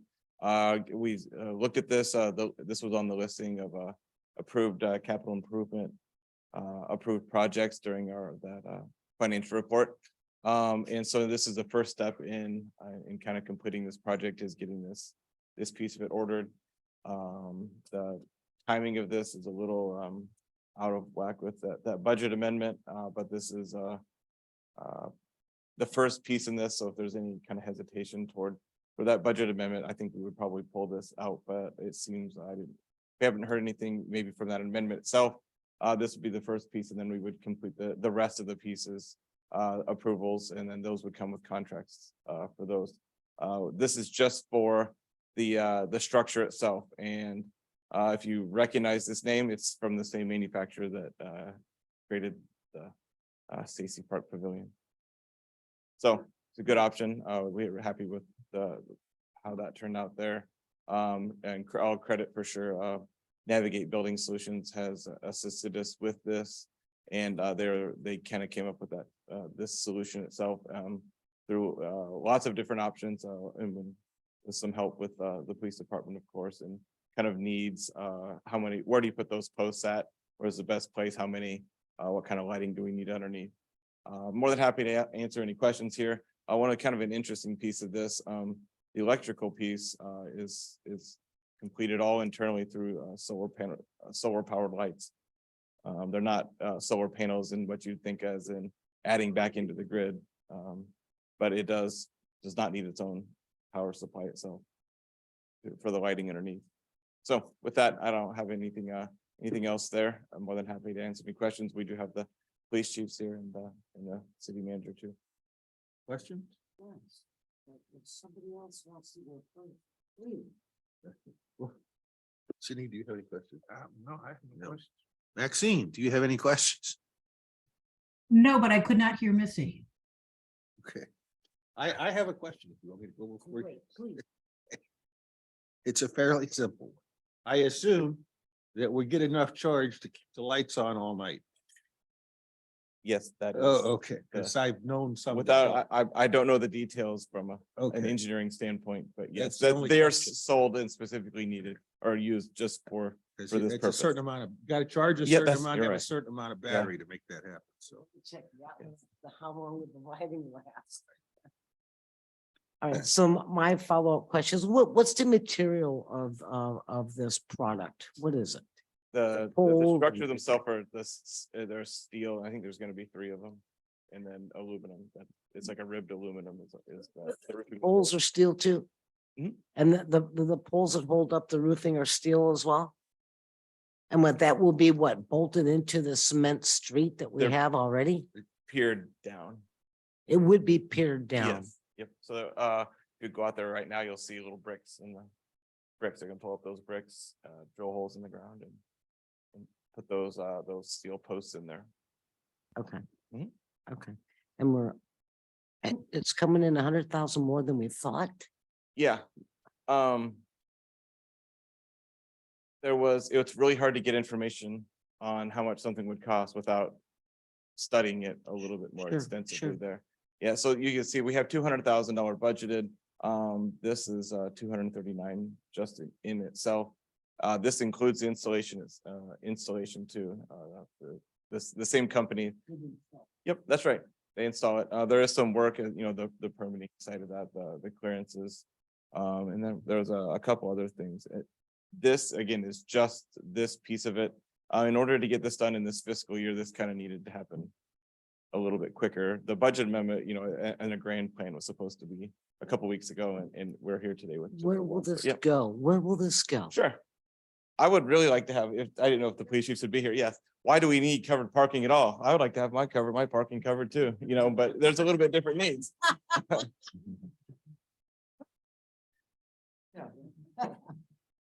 Good evening again. Yes, we will let the finance director park over there, I guess. I'll have to move the car. So this parking is strictly, it's not for personal vehicles. This parking is, or covered parking is strictly for the patrol vehicles. What we found over the years, is, of course, there's an emergency and we have nights like tonight where you have a ton of snow, you have ice. I remember several years ago, before I was in an administrative position, having active home invasion burglaries going on, and our cars were frozen and we needed shift change and we needed extra people. And I mean, you literally could not see out of the windshields. It was just one of those horrific Midwest nights. So that really, that's just one example of kind of slowing down the response time. Our officers are pretty good about going out and, cleaning them off through the night, all those things, but it's a struggle. Of course, also we have a massive amount of electronic equipment in the vehicles, including laptops. So in the summertime, and that again, Midwest horrific heat, you get in a car, it feels like it's 500 degrees. It's not good for our electronics. And we have had, computers and hotspots and things like that overheat.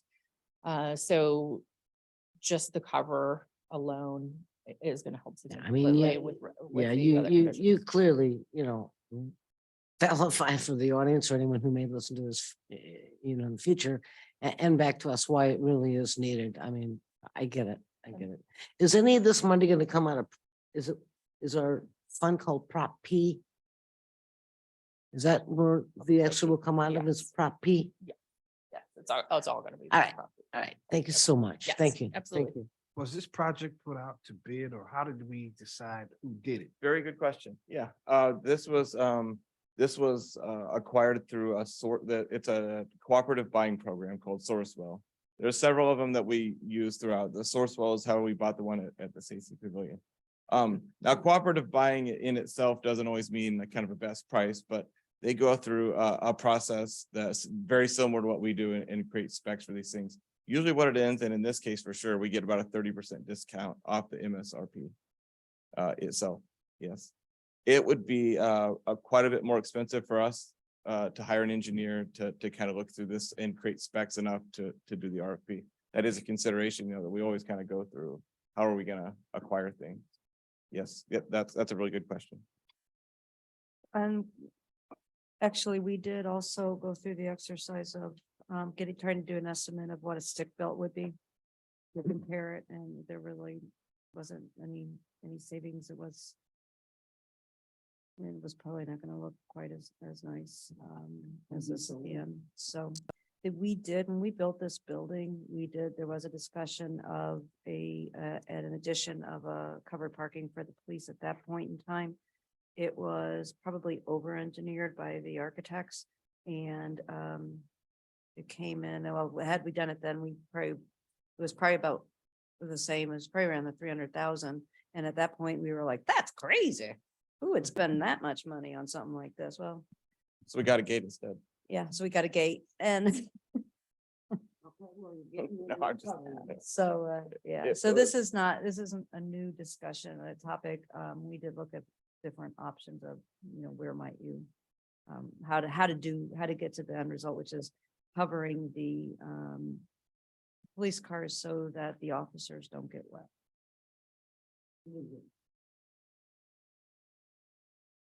And actually, I say that sarcastically, but at the beginning of each shift, they have to check their cars, and they check the lights, and they check to the front and the back lights. And if it's downpouring, it's a drag. So. Okay, is there any other comments? Because then I'll take a motion.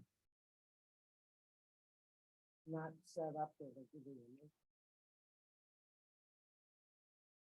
Chairman Pro Tem, I approve the city manager to enter an agreement with Hutchinson Recreation and Design with an amount not to exceed $239,945 for patrol car covered parking. Is there a second? Second. Been moved and seconded. Please poll the council. Councilmember Clark. Yes. Councilmember Waldman, Yes. Chairman, Yes. Mayor, Yes. motion passed. Next you. item, please. The next item is the ratification of police vehicle purchase and approval of police vehicle upfit.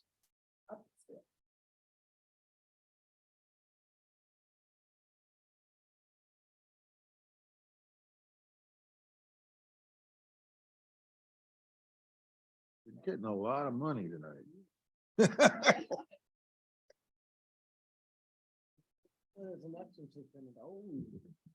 Chief of Police, yeah.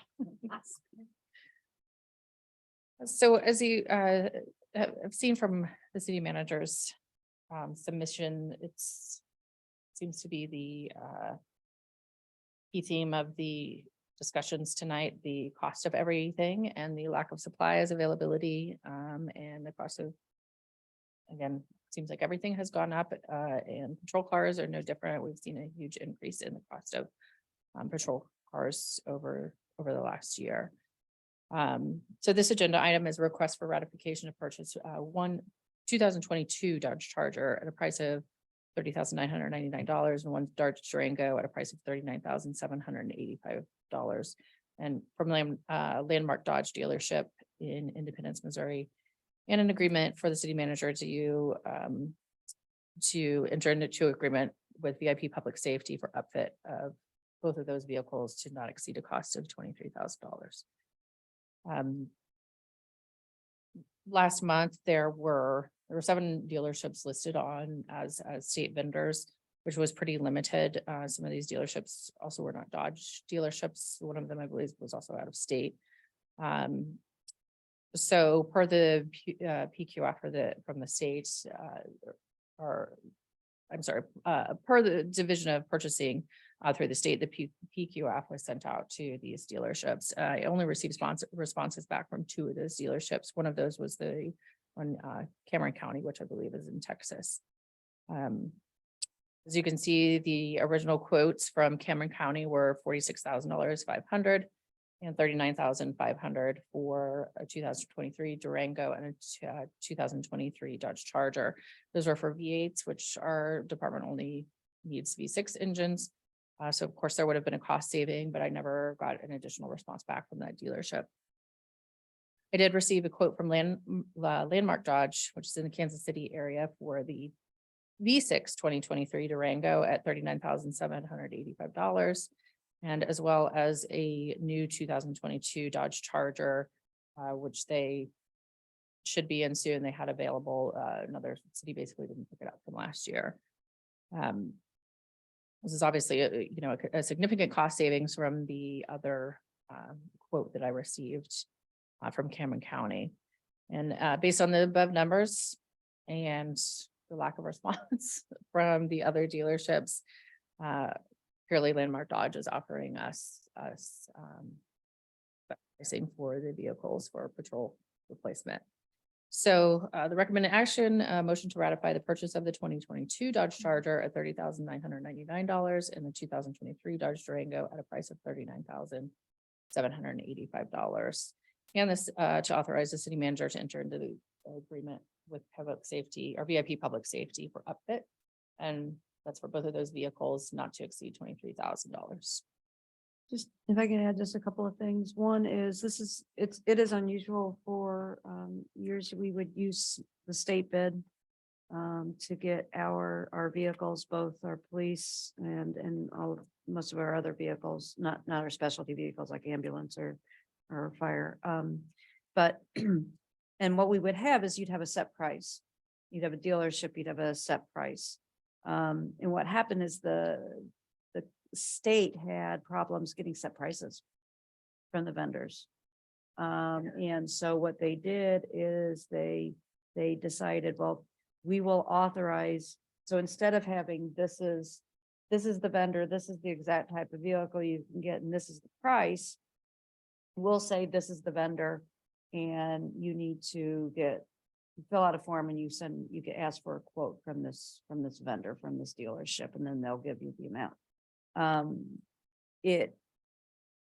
We're having the same issue with the Public Works and getting a truck, and that we used to do the state bid. They've tried to do that, and we're not seeing any responses. And so this is a little bit, one of the reasons this is a ratification. I do want to point out that you're ratifying the purchase because I already authorized that purchase, because when they became available at the lower price, I authorized the purchase order to be made and then to say yes to those vehicles. And so I think what we've talked about internally with the finance director is, okay, so what is this? This may be the new way of purchasing vehicles. We may not go back. If there's if anybody's trying to limit supply, that type of thing, if there's conversion to the electric, all those things that are coming up. We'll need to look at how we're doing this and maybe look at, what are other cities doing and how do we work with other cities? Is it really a supply issue? Is it a control over the price? The other implication of this is that what you're going to see in Olivet and what you're going to see in many other police departments is you're going to see different colored vehicles on your fleet. That we have that butt ugly white thing that is out there, and we didn't choose that. That's just what was available unless you like it, and then I like it too.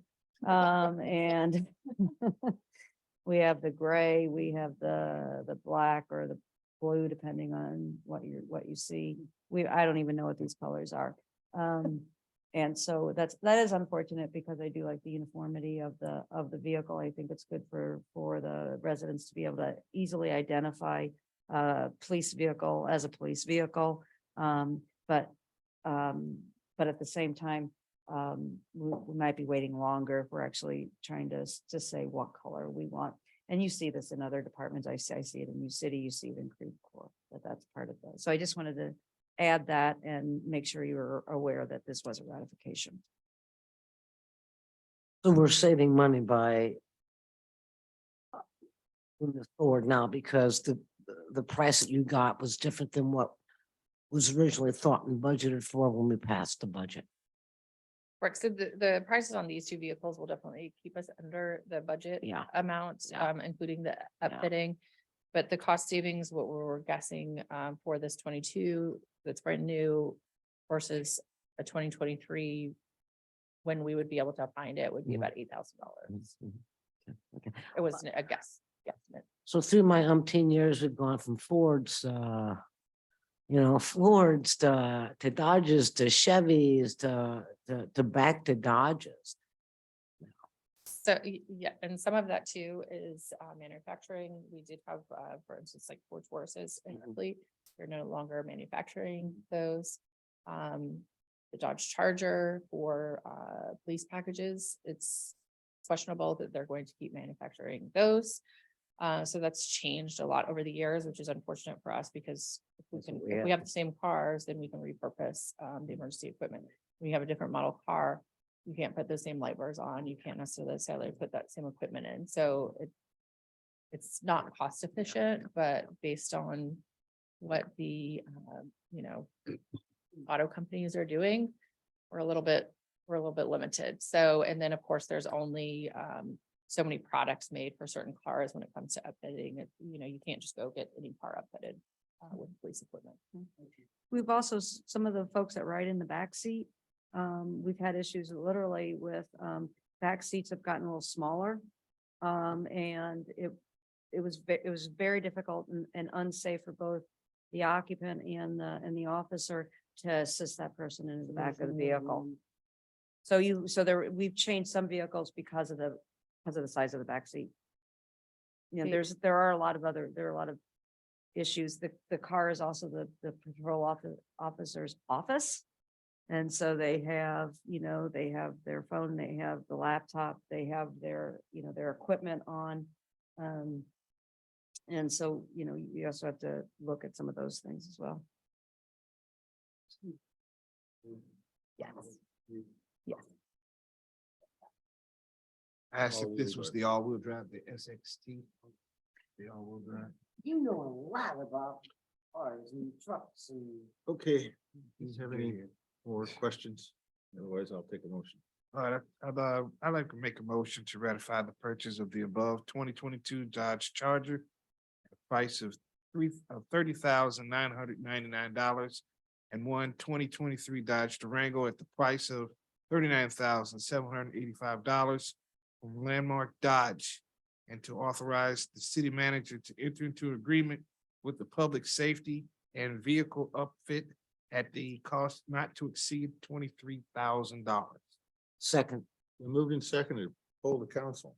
Councilmember Clark, Yes. Councilmember Waldman. yes. Chairman Carl, Yes, Mayor, Yes. motion passed. okay. Next item, please, and you might as well just stay. I'm just gonna Next stay. item is the discussion of implementation of black camera system. Good evening again. Ben Grusky, Chief of Police. That hasn't changed here in the last few seconds, I don't think. So this agenda item is just, again, for the council to revisit the idea of, license plate reader cameras in the city. It was, discussed or kind of tabled and, there's been some back and forth discussion with it. So I'm just gonna go into this, agenda submission. In Olivet alone, 2022, we saw 52 stolen vehicles within the city of Olivet. For a 3 square mile approximately city, that's a lot of vehicles. It is nothing compared to what the rest of the county has been seeing. Florissant, for example, had over 700, and then there were 1,000 stolen in St. Louis City and St. Louis County. So this is not, this is certainly not an issue that is just affecting all of that residents and business owners and visitors. Again, insurance companies are also losing billions of dollars a year because of auto theft, the break-ins, property that is being stolen from the interior of some of these vehicles. And what we're seeing also is there's a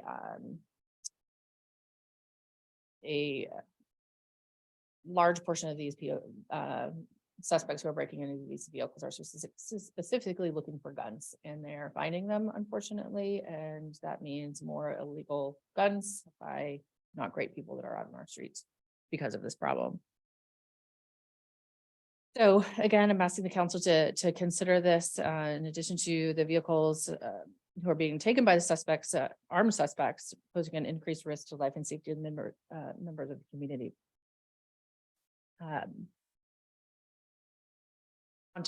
In addition to, I'm asking the council to specifically consider the use of flock cameras, flock safety cameras versus systems that we had looked through previously or looked at previously, just briefly in council discussion, and that had been presented. And there's multiple reasons for that. One of the biggest reasons for the consideration of flock is that really that is the most used system in the metro area throughout the states. And I think that you're going to find it throughout the years. It's probably going to be the most popular choice law enforcement throughout the United States. One of the benefits of flock cameras is that you can read into that system, you can look into that system and share that information, share that video footage from department to department. And that's not just limited to Missouri or St. Louis County, that's throughout the United States. And we also have the ability with the permission of business owners, neighborhoods, associations to also basically review and look at footage that comes out of those neighborhoods and businesses, which is crucial to being able to solve some of these crimes and also to be able to follow some of these vehicles in real time once they've been stolen or committed some type of also, one of the great benefits to me of flock is that it's a lease option. You're not paying this for this incredibly expensive equipment up front. It's a $2,500 a year lease per camera. For a city like Olivet, it would probably be my recommendation to start off with 6 cameras a year. And again, those cameras would be in very public places, such as our main intersections where people pass through the city and leave the city, such as Olive and 170, Olive and Warson, Olive and Dealman.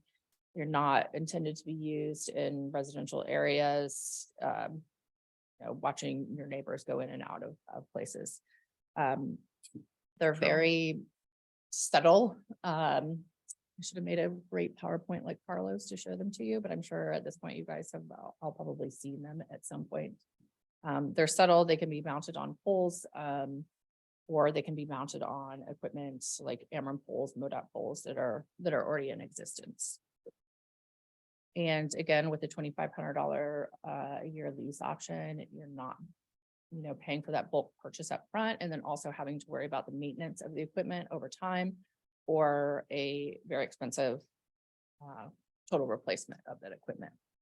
If one of the cameras, breaks or is damaged, they take care of that based on your lease.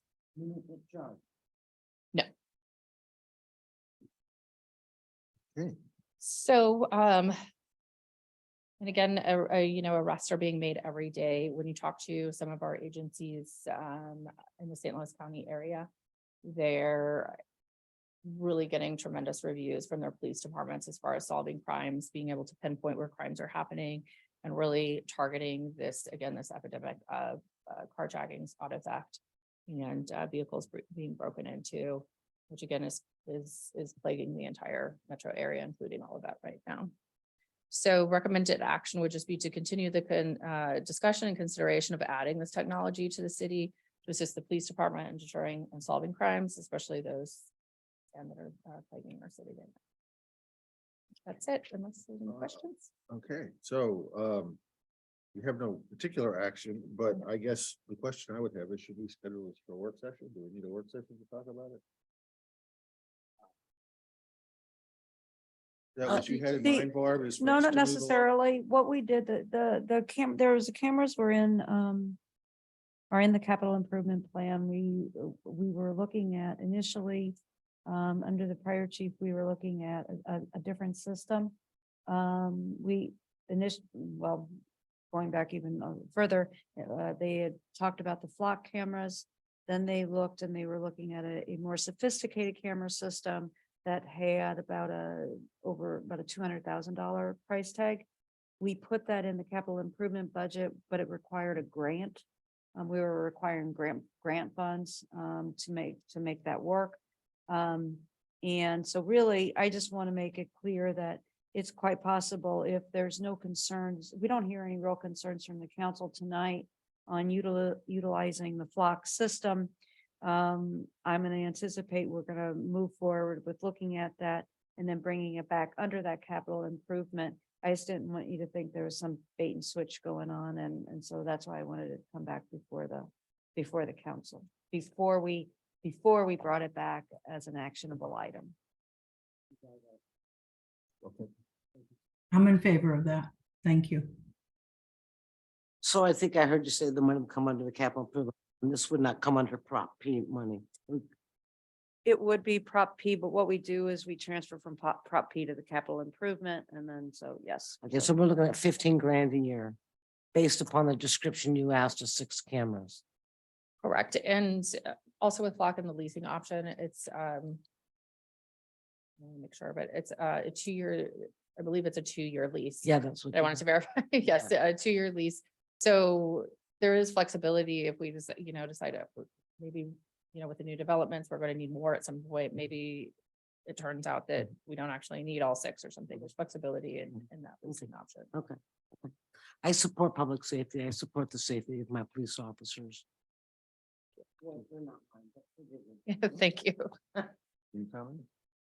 You're good. Sydney's good. Maxine, do you have any comments? She's good. I'm good. All We're right. good. Thank you. Next item, please. The next item is hearing from citizens, part 2. Is there anyone wishing to speak? Yes. Kate, please.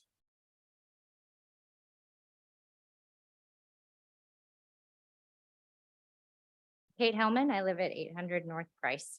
And I'm just here to talk a little bit about the growing concern and public awareness around the dispensary that's wanting to locate at the corner of Olive and Dolores.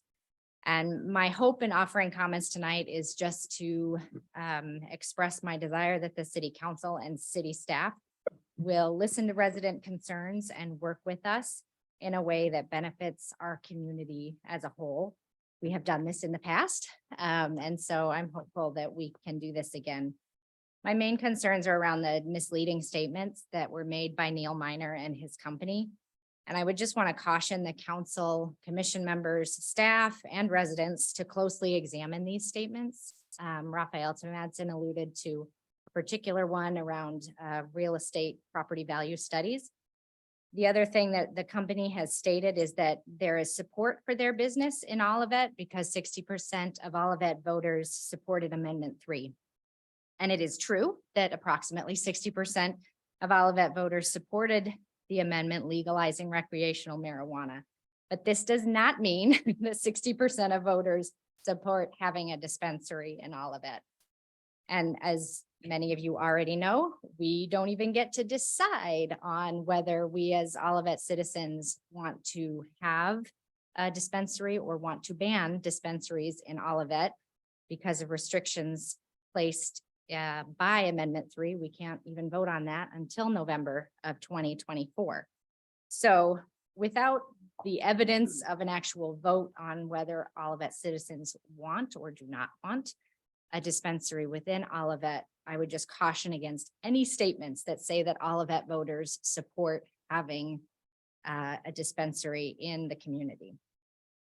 And I just really would ask that the PCDC, City Council, City staff all proceed with caution, as I know you will. Listen carefully to the concerns of residents and also listen critically to the arguments made by Neil Minor and Agrigenesis. Thank you. Okay. Any more? Seeing none? Next item, please. Next item is review and approval of minutes. Okay, anybody see any corrections? No. All right, I'll take a motion. I motion that we accept the minutes as read. For a second. I will second that for January 10th and the other date that has December 13th. just disappeared. Yes. For December January 13th. 10th, 2023 and December 13th, 2022. I will second that. Okay, it's been moved and seconded. Please poll the council. Councilmember Clark, Yes. Councilmember Waldman, Yes. Chairman Carl, Yes, Mayor, Yes, motion passed. okay, next item, please. Next item is the city attorney's report.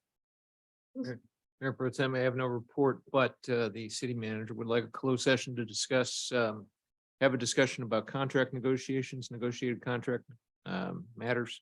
And in case there are issues, legal issues that the council wants to discuss, I'd recommend attorney-client privilege as well. So that would be under 610-021.1 and .12. I make a motion that we move an executive session pursuant to 610.021.1.3 and .12. Second. Been moved and seconded. Please poll the council. Councilmember Clark, Yes. Councilmember Waldman. Yes. Chairman Carl, Yes, Mayor, yes. motion passed.